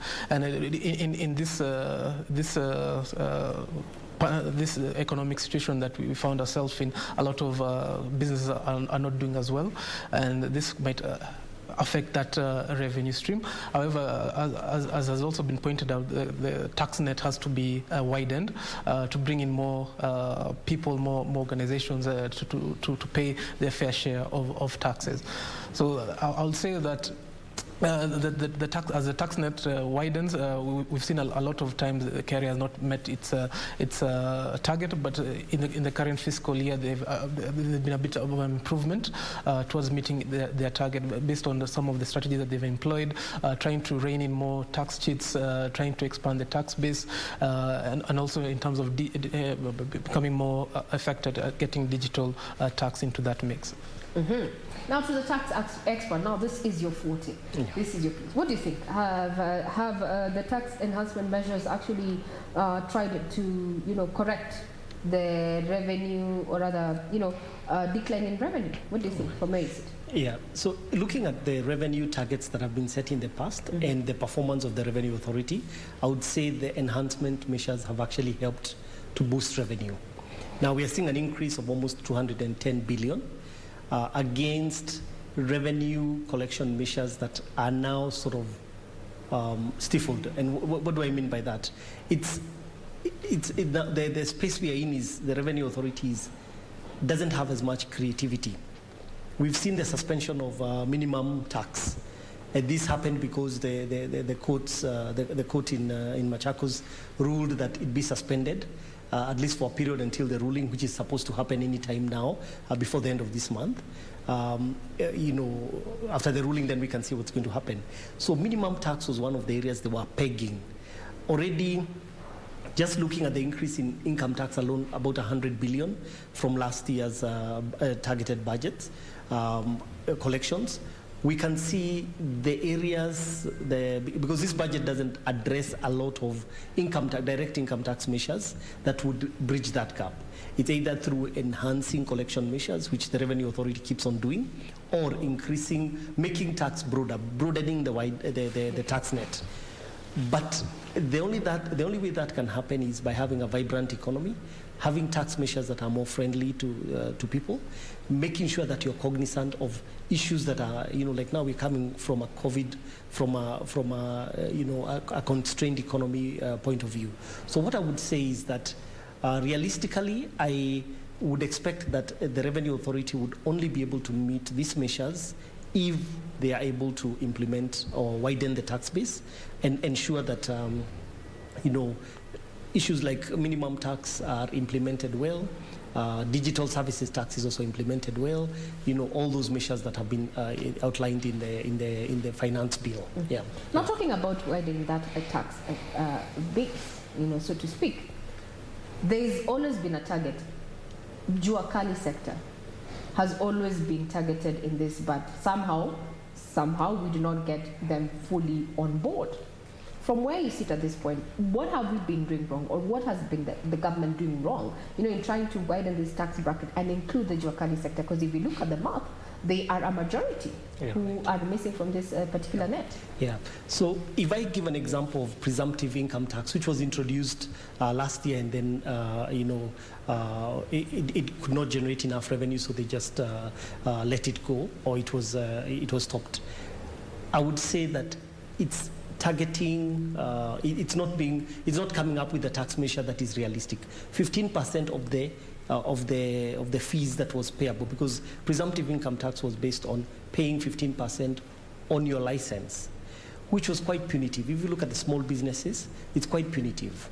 So I would say that coming up with measures that would be the common mwananchi would feel, or businesses would feel, is not too punitive. The same issue we are having with minimum tax. So minimum tax is not a bad idea. It has been implemented in other parts of the world. But again, when in the initial stages of setting up a business, you'd expect that a business can be in losses.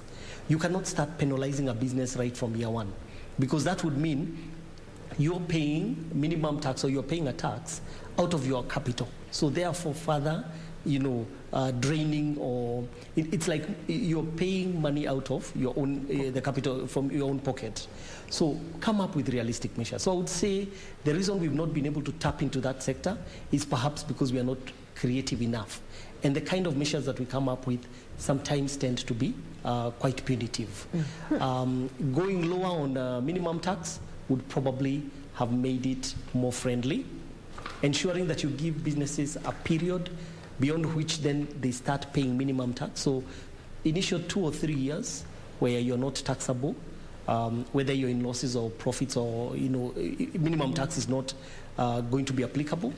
But indeed, we do know that there are businesses which are in this economy that have been in perpetual losses for 20, 30 years without contributing a shilling to the exchequer in terms of corporate tax. So I would say be more friendly, and I think that is why we are not achieving our targets. Yeah. So if we were to get, because we know this minimum tax moved from 3% to 1%, what percentage would you be suggesting that would be favorable, with even without leniency of 2-3 years for a business? Yeah. What So would you think about? So I would probably do it. First give a grace period, beyond which then, if you're still in losses, then you start paying. And I would probably target 0.25%. 0.25. Yeah. Now let's talk about VAT. That's the crux of the matter. Now, amendments to the proposed amendments to the Finance Bill 2021 propose, VAT to be put on, essential goods. Some of them, infant milk, bread, motorcycles, and such. At a time when Kenyans are really decrying the high cost of living, and we have heard what Kenyans are saying on ground. Is it the right timing for such? What would inform such a proposal? Let's start with you again. I will say that it is the cost of living is getting more hard, more expensive by the day, and it's also putting more strain on the common mwananchi and on Wanjiku. Especially if let's say you want to become a parent, you now have to pay more in terms of the infant formula milk. You have to feed your family, you pay more in terms of bread and the like. You want to go maybe.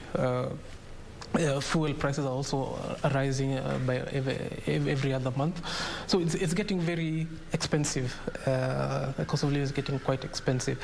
So it's either you now make the decision either to cut back on some items or remove, maybe relocate to the rural areas or something like that. Those are now the decisions that families will start having to look at because again the economy is not doing well. A lot of laborers are either not making as much as they used to, or even earning less. Some are even out of jobs. So this is becoming quite a strain. So I'll say try and be a bit more creative, as my colleague said, in terms of administering these value-added taxes on goods that possibly won't affect the households as much. We can go possibly to do more in terms of the excise instead of the value-added tax. Yeah, so lean more on excise. That would be your opinion. Yeah. More than VAT. Yeah. But then again, it's all about generating the income, right? The revenue. Yeah. Now, sir, very curious, and some of the feedback that we're getting on our social media platform, the issue of VAT on infant milk. This is not something we'd have thought of 10 years back. Is it because of a change of lifestyle, or is this a fast-moving commodity? What is happening? Why would Treasury actually target infant or other baby formula, as we refer to it? Perhaps on a lighter side, I was reading somewhere that over the COVID period, the number of babies have increased. So maybe the government is trying to, react to that. But on a serious note, I think, like I said, the lack of creativity. You see, we've reached the end of the road. We've just taken a facility from IMF. We have promised that we're going to increase taxes. So it's starting to hit where it hurts. So I just feel that this is just a measure that, we've reached a point where we cannot be more creative. There's nothing more to tax. So we just have to start thinking about now getting into areas, LPG, infant milk, all those areas that were not being, that you would expect would, enable the common mwananchi enjoy life better. Currently, we know, a lot of people use firewood. We're trying to transition to LPG, but you can see what's happening. Effective this month, we're going to have cost of gas going up because of, the suspended 16%. And the same, just like you've mentioned, infant milk powder is going to go up by 16%, so which therefore means that it moves from, it's going to be now exempt, which therefore means becomes more expensive, for the common mwananchi or the person who is bringing up a small baby. So I would say it's lack of creativity. To me, I think we're almost at that point where we are grinding, and we just need, and therefore you find the government reducing areas that previously were either zero-rated or, were areas where there wasn't much focus. So it's just a way, it's just a way of trying to expand the tax net and definitely generate more revenue. While we were starting this particular broadcast, we were going through social media and just asking Kenyans what their expectations were. Those who enjoy a glass of alcohol often have said, leo lazima tutaguswa. syntax has always been syntaxes as over and over again, but we are seeing now Treasury digressing and going to the basics. So basically, Wanjiko has reason to be quite apprehensive ahead of the budget presentation this afternoon. Now, talking about issues of how Kenya looks in terms of investment, its investment attractiveness, Mugendi. Under the finance bill, some of the proposals are, that exported services be moved from zero-rated to exempt, moved from. What impact will this have on, investment, foreign direct investment, as well as, exported services? Looking at, we have projects like Kansas City that heavily rely on exported services. What does this mean? Sure. Looking at that, we're trying to make Kenya a bit more attractive for foreign investments, for local investors. So in terms of that, the tax regime has to be a bit more attractive. It has to be a bit easier to start a business and do business within the country. But given if you want to tax some of these services, like the export services, if you want to tax some of them, then it becomes less attractive to do business within the country. So as a multinational, why will I come and set up shop here instead of, let's say, Mauritius, Rwanda, other countries? So this is something that will directly affect the foreign direct investments into the country. If a foreign investor or foreign multinational is looking at starting up shop here, or let's say in a different country. So we still have to, despite the fact that we're still trying to broaden the tax net. I think even multinationals, as long as they've been working, or they have a presence within the country for 1 month or so, they still be subject to some form of taxation in the coming fiscal year. But still, we still have to look at it from the point of, will that make us more attractive than our neighboring country or our neighboring competitor? Because in the global scenario, we're still competing against each countries for these same foreign direct investments. Mm-hmm. Now, withholding VAT tax exemption. Now, this is scrapping the legal regime exempting companies that are in perennial VAT fund. So what impact will this have on businesses, and more so, what will this then mean for the current KRA backlog when it comes to VAT refunds? Kuria. Yeah, so it's just going to again increase the cost of doing business because the moment you scrap it, it simply means that then you'd find that it becomes more difficult for you to get your refunds and so on. So it's just going to increase cost of doing business. Mm-hmm. And therefore businesses also find that you're tying their money for longer. Yeah. Now, government has prioritized the manufacturing industry under the Big Four agenda, and we have seen issues of cost of energy, cost of operations, affecting, or rather bringing the cost of operations up. Now, in the Finance Bill, the Finance Act 2020, it introduced VAT on heavy machinery. That is the tariff chapter 84 and 85. So what impact will this have on the cost of running, or rather having mega projects from the private sector point of view? Mugendi. Sure. I'll look at it from the point of increasing. It will increase the cost of a lot of local developers actually lease out these heavy machinery, so they don't outright own them. So even that cost of leasing will increase again with the development process having become a bit more lengthy. There's been a stall in projects. It hasn't been moving as fast. The timelines have not been met. Then it increases their project costs, which will eat into their expected profits, and will generally increase the cost of carrying out these projects. So I, as let's say I'm a local developer, I'll look at it in the fact that now with this extra tax on leasing these machinery, I may not bid for let's say as many projects as I would have initially, based on expected longer time that I'll need to complete these projects, and also now the cost is even higher. Also, the cost of raw materials is also rising in terms of the producer price indexes is still rising. So even my input cost and my raw materials are still rising at the same pace, and now we're going to be taxed on heavy machinery. So it keeps on. It's a compounded effect. You'll take longer now also to complete these infrastructure projects, these projects that you're undertaking, and it will still cost more. Mm-hmm.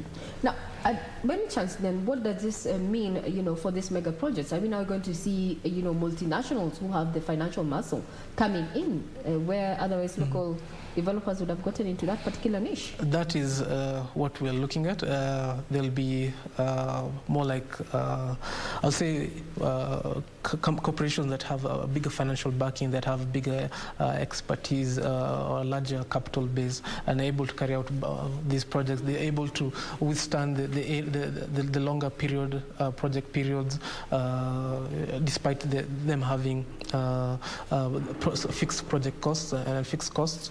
These are now the kind of corporations that will bid for these mega projects going forward. Now, Mugendi, before we cross over to Kisumu County, let me bring it back to you, Kuria, there. Now, when you talk about the cost of energy is a factor of manufacturing.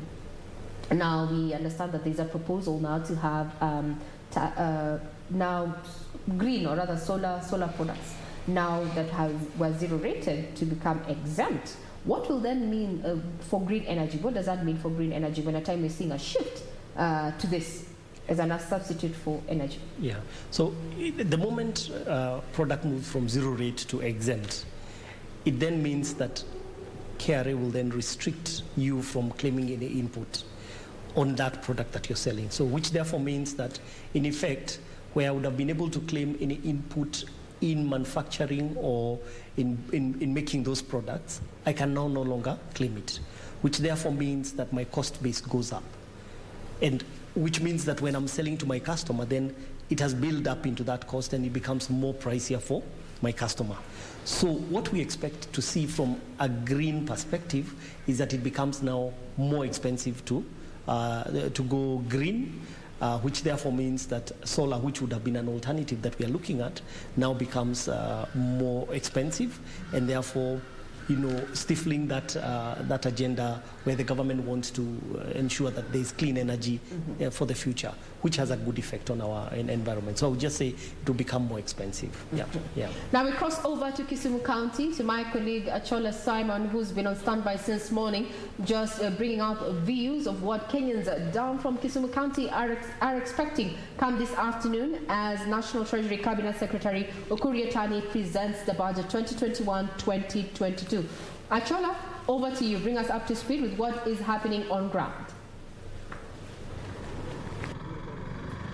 Well, thank you very much, Regina. Over the last 1 year, if there are lessons that we've actually learned in this country, has actually been in from the health sector. And of course, a number of challenges have actually emerged following the emergence of COVID-19. And of course, the country has been grappling in terms of ensuring that it can actually surmount those challenges. We have seen over the years, last year and of course this financial year, the government progressively increasing the allocation to the health sector. And of course, this year we're also expecting that indeed they are actually going to increase the funding in terms of the health sector, and actually ensuring that indeed the health sector in this country is in a position to actually handle various issues of pertaining health that might actually emerge in future. And of course, COVID-19, as we continue to actually find a way of living with it, and of course the vaccination as it comes up. But of course, at the footnote of the health sector is actually community health workers. The community health workers have actually been doing quite a lot. Remember, at the onset of COVID-19, initially COVID-19 was actually being handled at the topmost level, and then we moved lower to the hospitals. And then of course, we understood that what will happen is that most of the patients will actually be handled at home. Of course, the Ministry of Health encouraging people to actually ensure they're actually taken care of at home. But community health workers, for one reason or another, they've actually not received the backing they would actually expect, not only from national government, but also county governments across the country. And here with us is Mito Milambo. Mito Milambo is the coordinator of health workers in this region. And just before we went, we came on set, he actually told me that just from last year up until now, they've actually lost close to 20 members of community health volunteers in this county alone. That, of course, paints a picture of exactly what is happening across the country and what actually needs to be put in place in terms of ensuring that this vital component, or what you'd say the first step in terms of healthcare in this country, is actually taken care of. Mito, yes. 20 people. That is quite a number. Yes, 20 people have died because of this COVID cases. Just increase your voice, please. Yeah. Because of this COVID, we have lost at least 20 people. Only Kisumu County. Because of most of us, we don't have the health insurance cover. Because we just struggle to get it.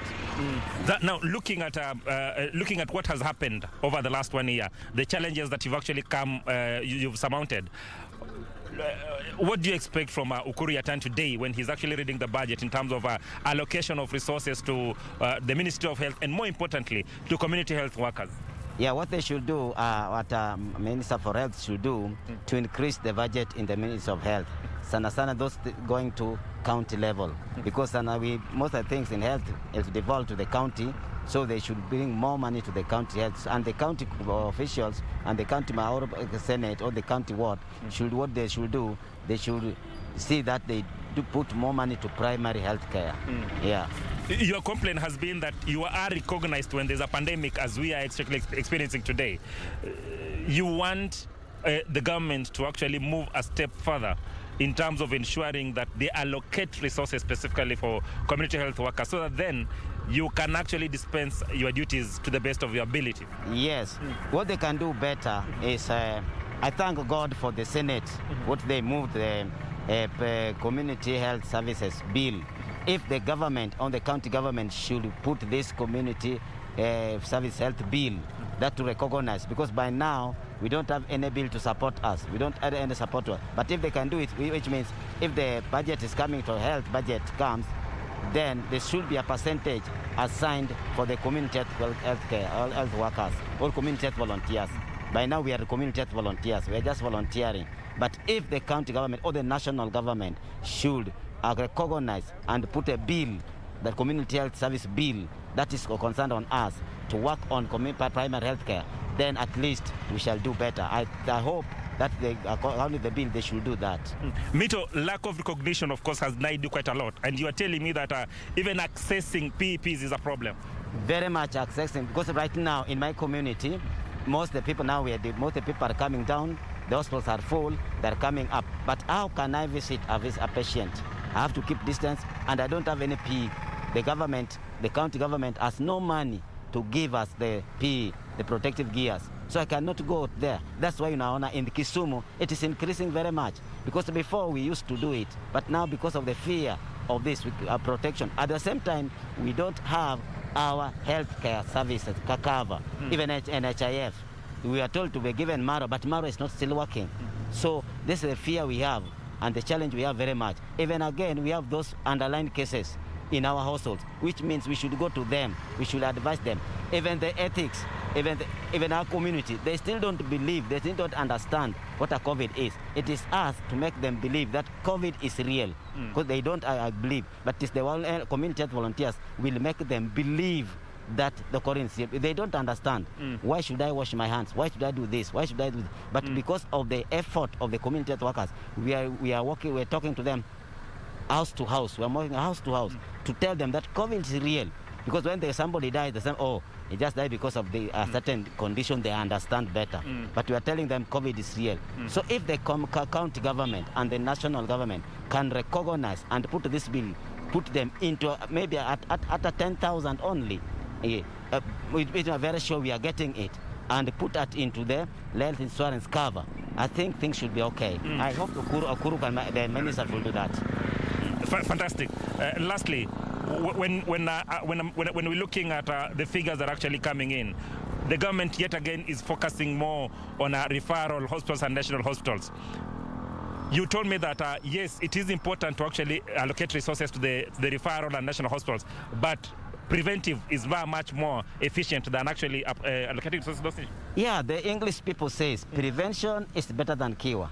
If the county wants to do better in this one, they should do in preventive care. Because if I prevent malaria, where we prevent malaria, even this corona is a very nice thing because it can be preventable. It can be preventable. If they can put more effort in the primary health care, like dispensaries, than the referral hospital. Because from somebody to go to referrals like Mike Oginga Odinga is far. And here is just nearer to the people, even the walking distance. For example, like this thing is coming with the lung cases. They should not walk longer. They should have the nearer the dispensary, and they should do more effort to this dispensary and health centers. Yeah. Ultimately, the bill you say must actually be passed. Must be passed. If the government really is in the love of the wananchi, if they love their people, because a healthy nation is a good nation, but a sick nation is not a good nation. Like Rwanda is doing the better. What they are doing, Rwanda is doing better. They're doing more effort in what? In community health services, the primary health care. If they can do that, I think even corona should be a gone case. Even in America, what are they doing now? Even in South Africa, what are they doing now? They depend on community health workers. Well, these are the real people. They put all money to that one. And what I also want to do is that they should be very straightforward. Corruption is also another thing. When it comes, let it come down. Yeah. Let's come down to our level. Thank you very much, Mito Milambo. Mito Milambo is the coordinator of community health volunteers in this region, of course, spelling out what that vital component of health sector expects from Ukuru Yatan this afternoon, when he will be actually be reading the budget estimates of this financial year. But critically, just pointing out that they've actually lost close to 20 community health volunteers in this county alone, and he says that it would have been far much better if indeed resources would have actually been allocated to that very important community, so that then they can actually continue dispensing their duties of actually creating awareness at the grassroots level in terms of ensuring that indeed they minimize cases of illness in the community. Regina, back to you. Thank you very much, Achola Simon. There we have been listening in to those, proposals, as well as, just somewhat reminding the government that indeed if it does invest in its human resource, then socioeconomic growth is almost assured there, with keen focus on matters of the health sector. Now, just to give you just a small fact there, it's expected in the budget that is going to be read this afternoon, the Ministry of Health has been allocated 106 billion shillings, with 12.7 billion being set aside for treatment and vaccination. Actually, before I let you go, now, critics have come out to argue that some of these monies that government should pay, for the cost of testing for COVID-19, that goes for around 5,000, between 5,000 and 10,000. From where you sit and having had that conversation with that gentleman in regard to matters of health, what do you think? Would this be a wise move?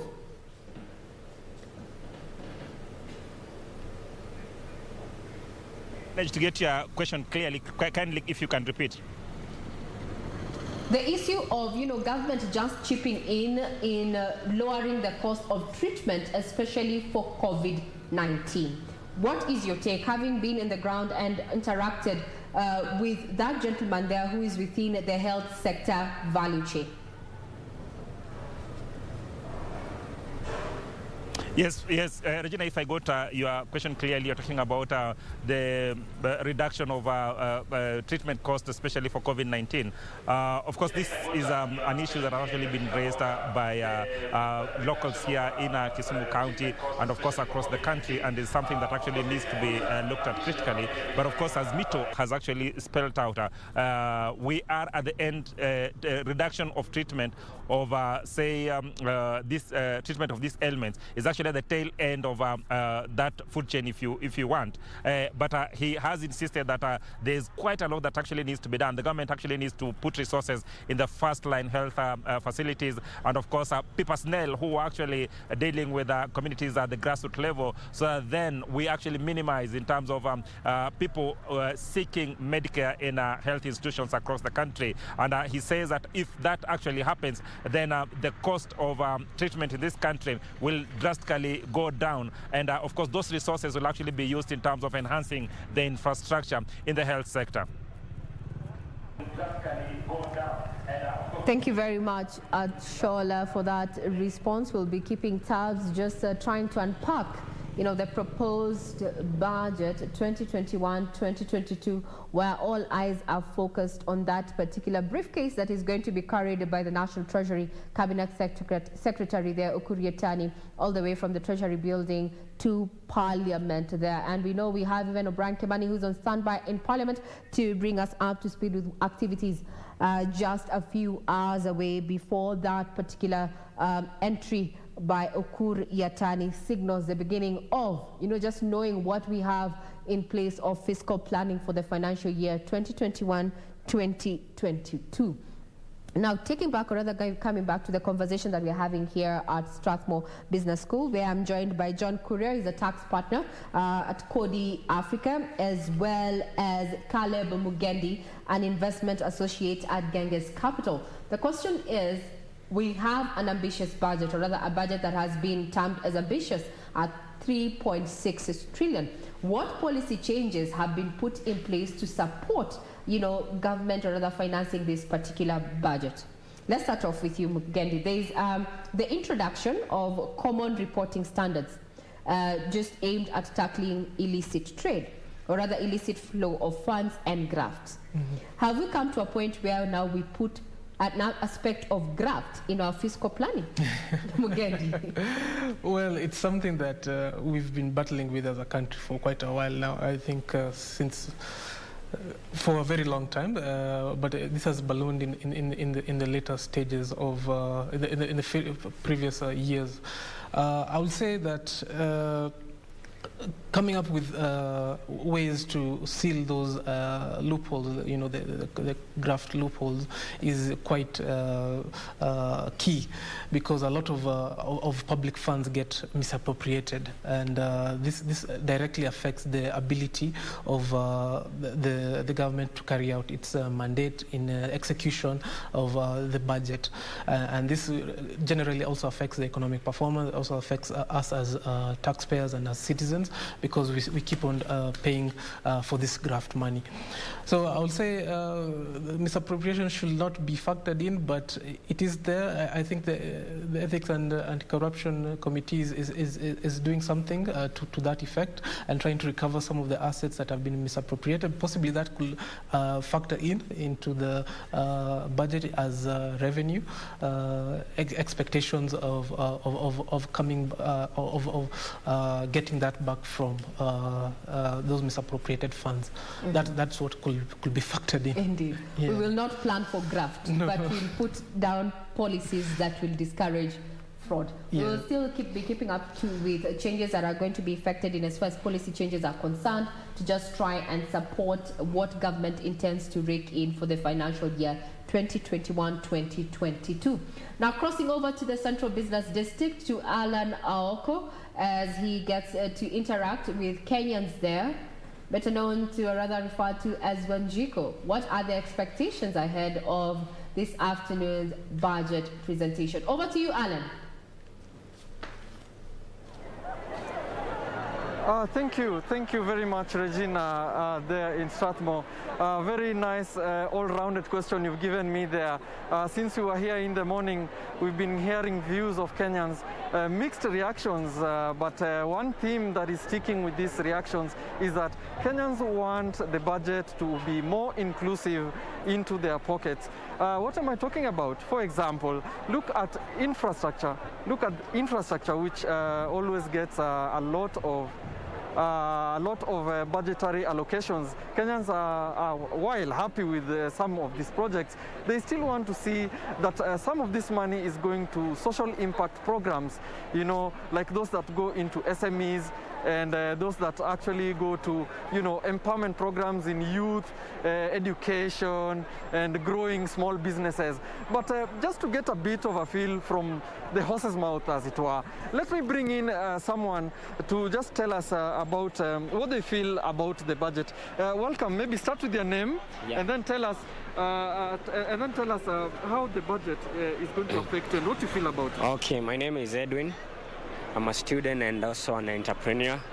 On my view, the budget allocation, we are currently seeing the current situation of the budget, and many youth right now, they don't have money, and if the government might come up with a strategy of making sure they distribute funds to our youth, it might a good take.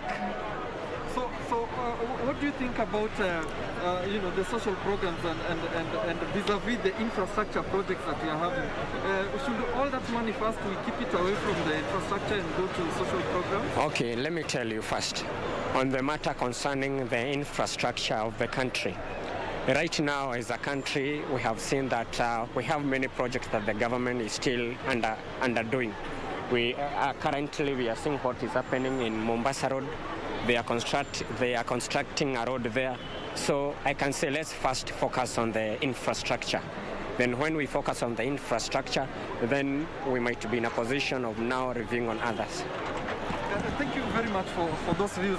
Very articulate views there, but let me also just bring in someone, just because of time, understand where we are coming from and where the youth are at this point. Please introduce yourself and tell us what you feel about the budget.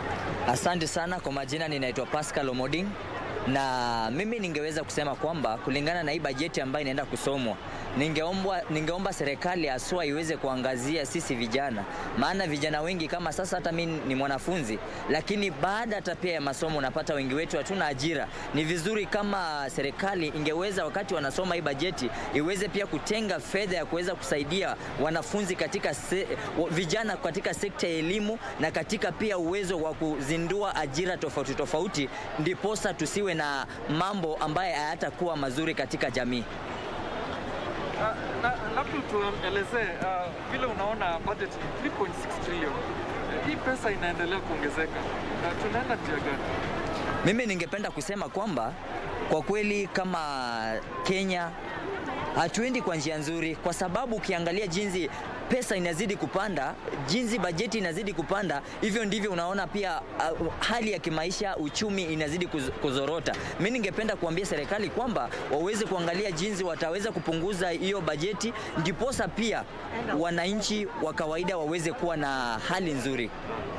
Asante sana, asante sana. Regina, as you've heard and you've seen the passionate and articulate sentiments of Kenyans and the youth especially, is that they want this money to go directly to social programs, something that is that is going to affect them directly. But of course, we'll continue pitching camp here and getting views from all over the city if we can, because you know Nairobi County is the melting pot of a representation of a lot of areas of this country. Back to you, Regina.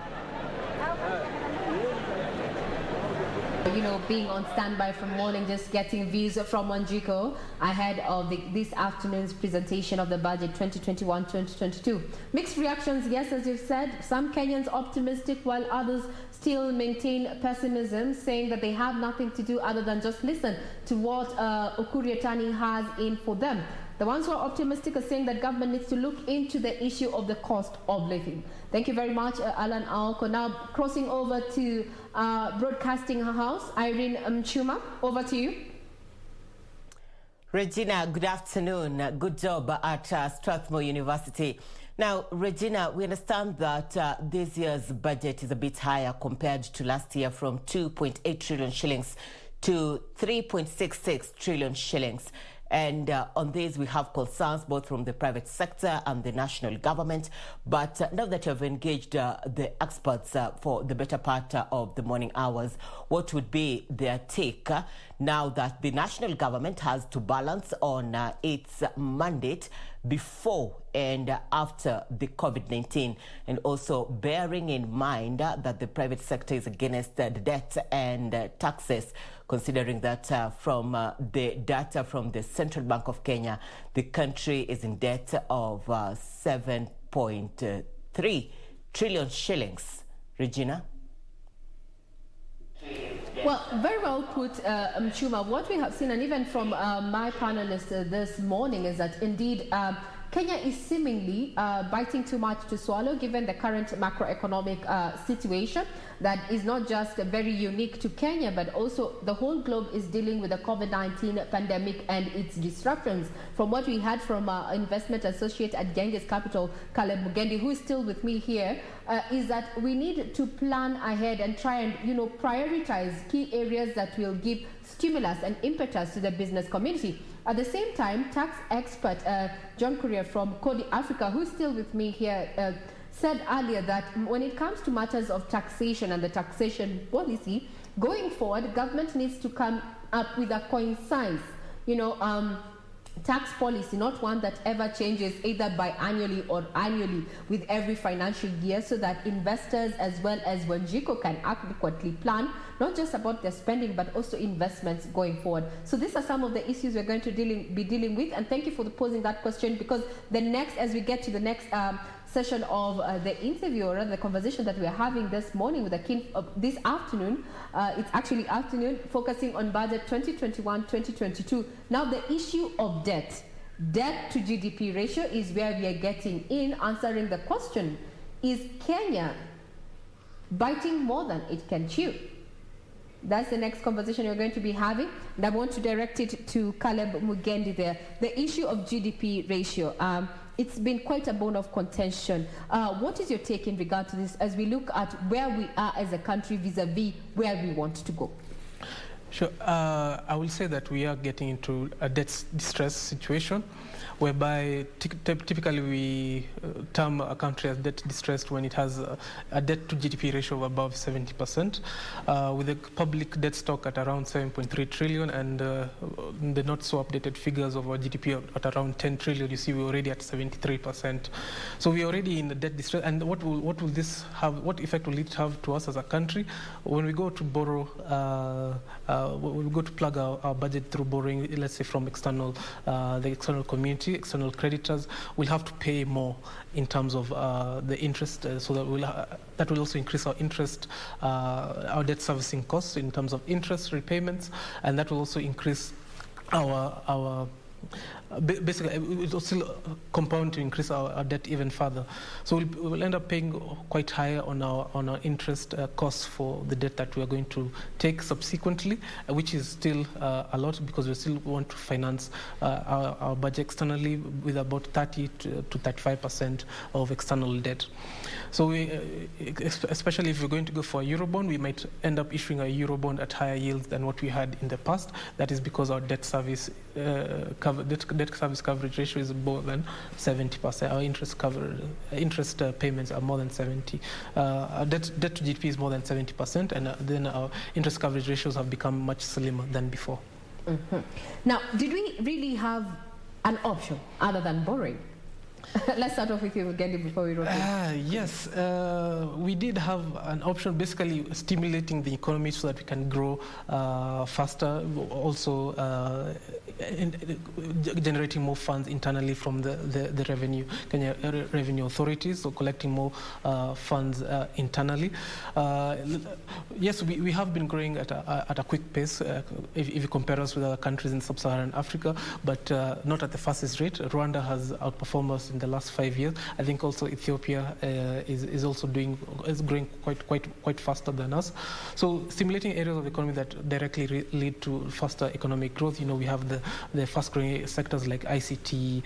We still have manufacturing that's part of the Big Four agenda. Agriculture, which still remains the biggest backbone of our economy. So stimulating these areas of the economy to widen, to produce more basically as a country could have helped. Also in imposing austerity austerity measures quite earlier might have also reduced our expenditure in terms of the budget, so that we won't need as much money to finance the budget. Do you think we stand a chance now that we have already borrowed from IMF and it has come with its, measures and guidelines to cut non-essential spending? We don't have a lot of wiggle room now.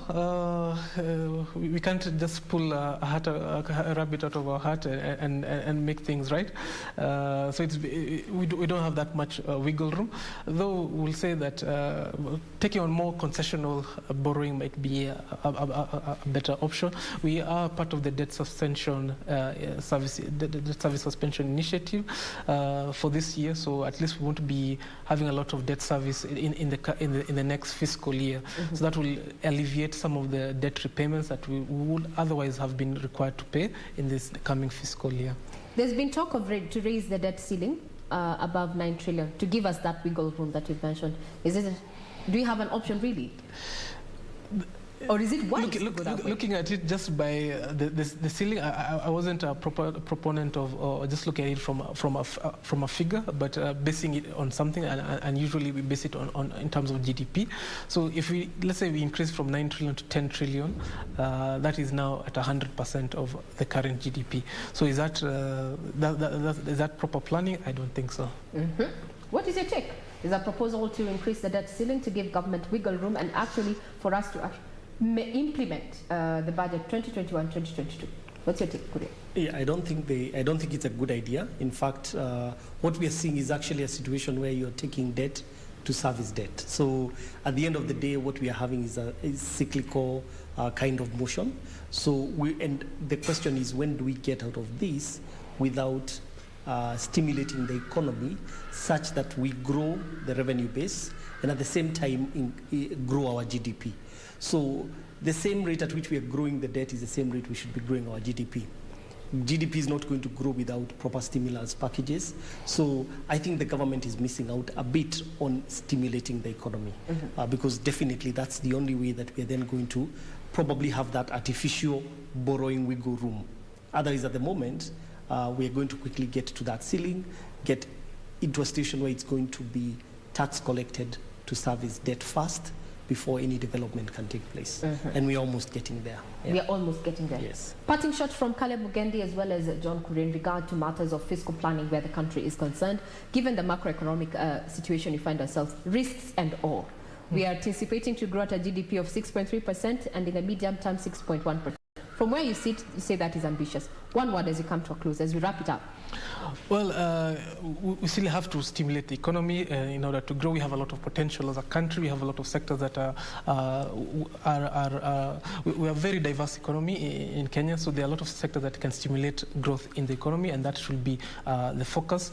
The fiscal deficit has still been around 7%, 7-8%, so we need to bring that down to closer to maybe around 5%, so that we're not plugging most of we're not continuing to plug our budget with borrowing.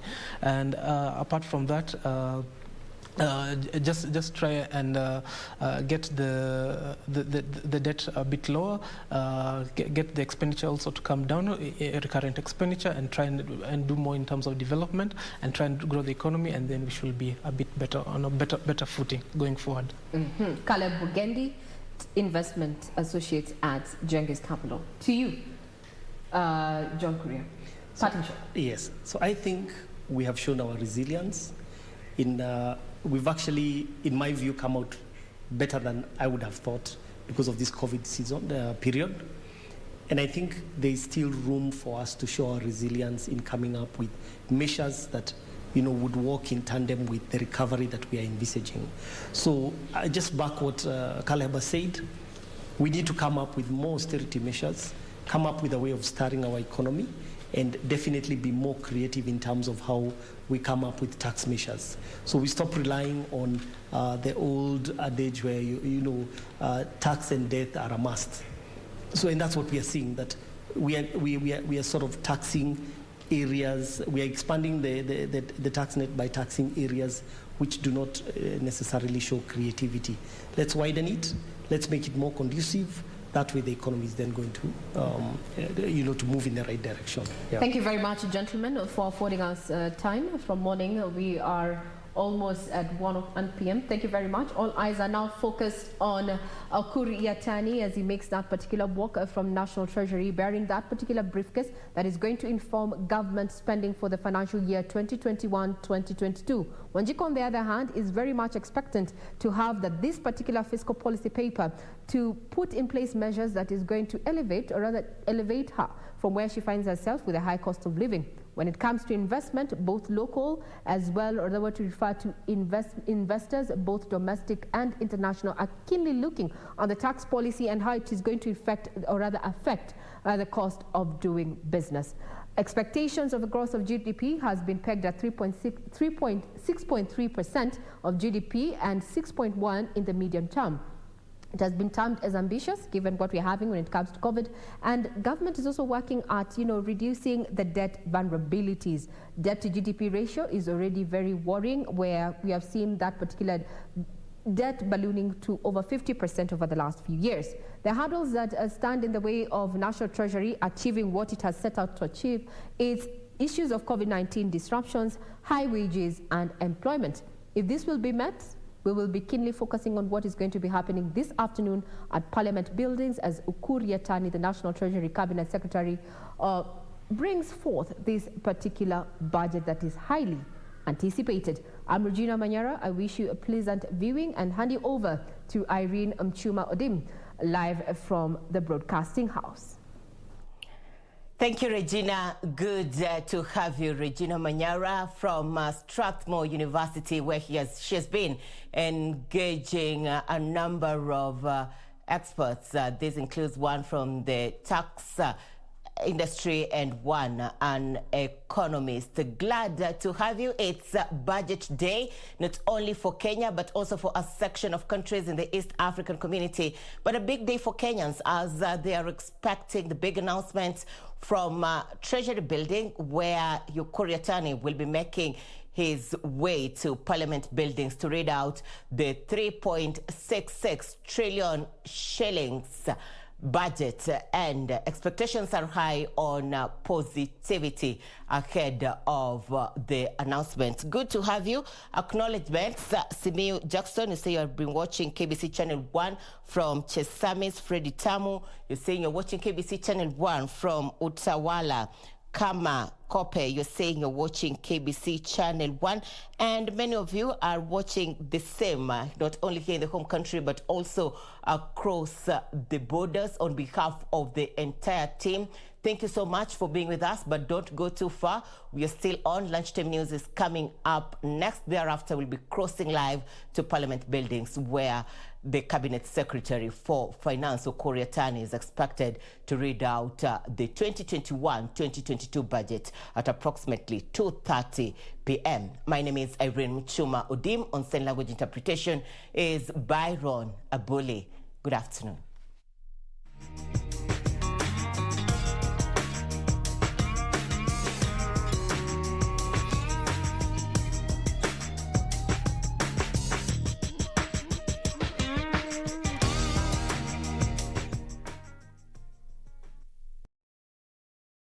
This weekend on KBC Channel 1. Is your mind thinking what my mind is thinking? Maybe this rush of a school is finally closing. Will you wipe that smug of a smile out of your face? Is that something to be happy about? Now guys, I want us to write down the craziest, not the craziest, the most impossible day you'd want someone to do. My guys, when you are poor, but this thing is very, very important. I got to go. Madam, what's the hurry for? You mean you don't want to fall in love? You know I'm the only way I can quench your thirst. I do not have any thirst. Thank you. Classmates, every Saturday on KBC. Sauti ya Kenya. Juu milimani na hata mabondeni, Radio Taifa inatamba kutamba. Sasa unaweza kupokea matangazo ya Radio Taifa loud and clear popote ulipo Western Kenya. Radio Taifa, usisahau unaweza ukatupata kupitia ukiwa Busia, Siaya, Vihiga, Mumias, Yala, na maeneo yaliyoko karibu, Radio Taifa inapatikana kwenye 104.5 FM, na ukiwa Bungoma, Kakamega, Kiminini, Kipkaren na viunga vyake, pata vipindi na burudani safi kupitia 92.3 FM. Radio Taifa, sauti ya Mkenya. Tonight on KBC Channel 1.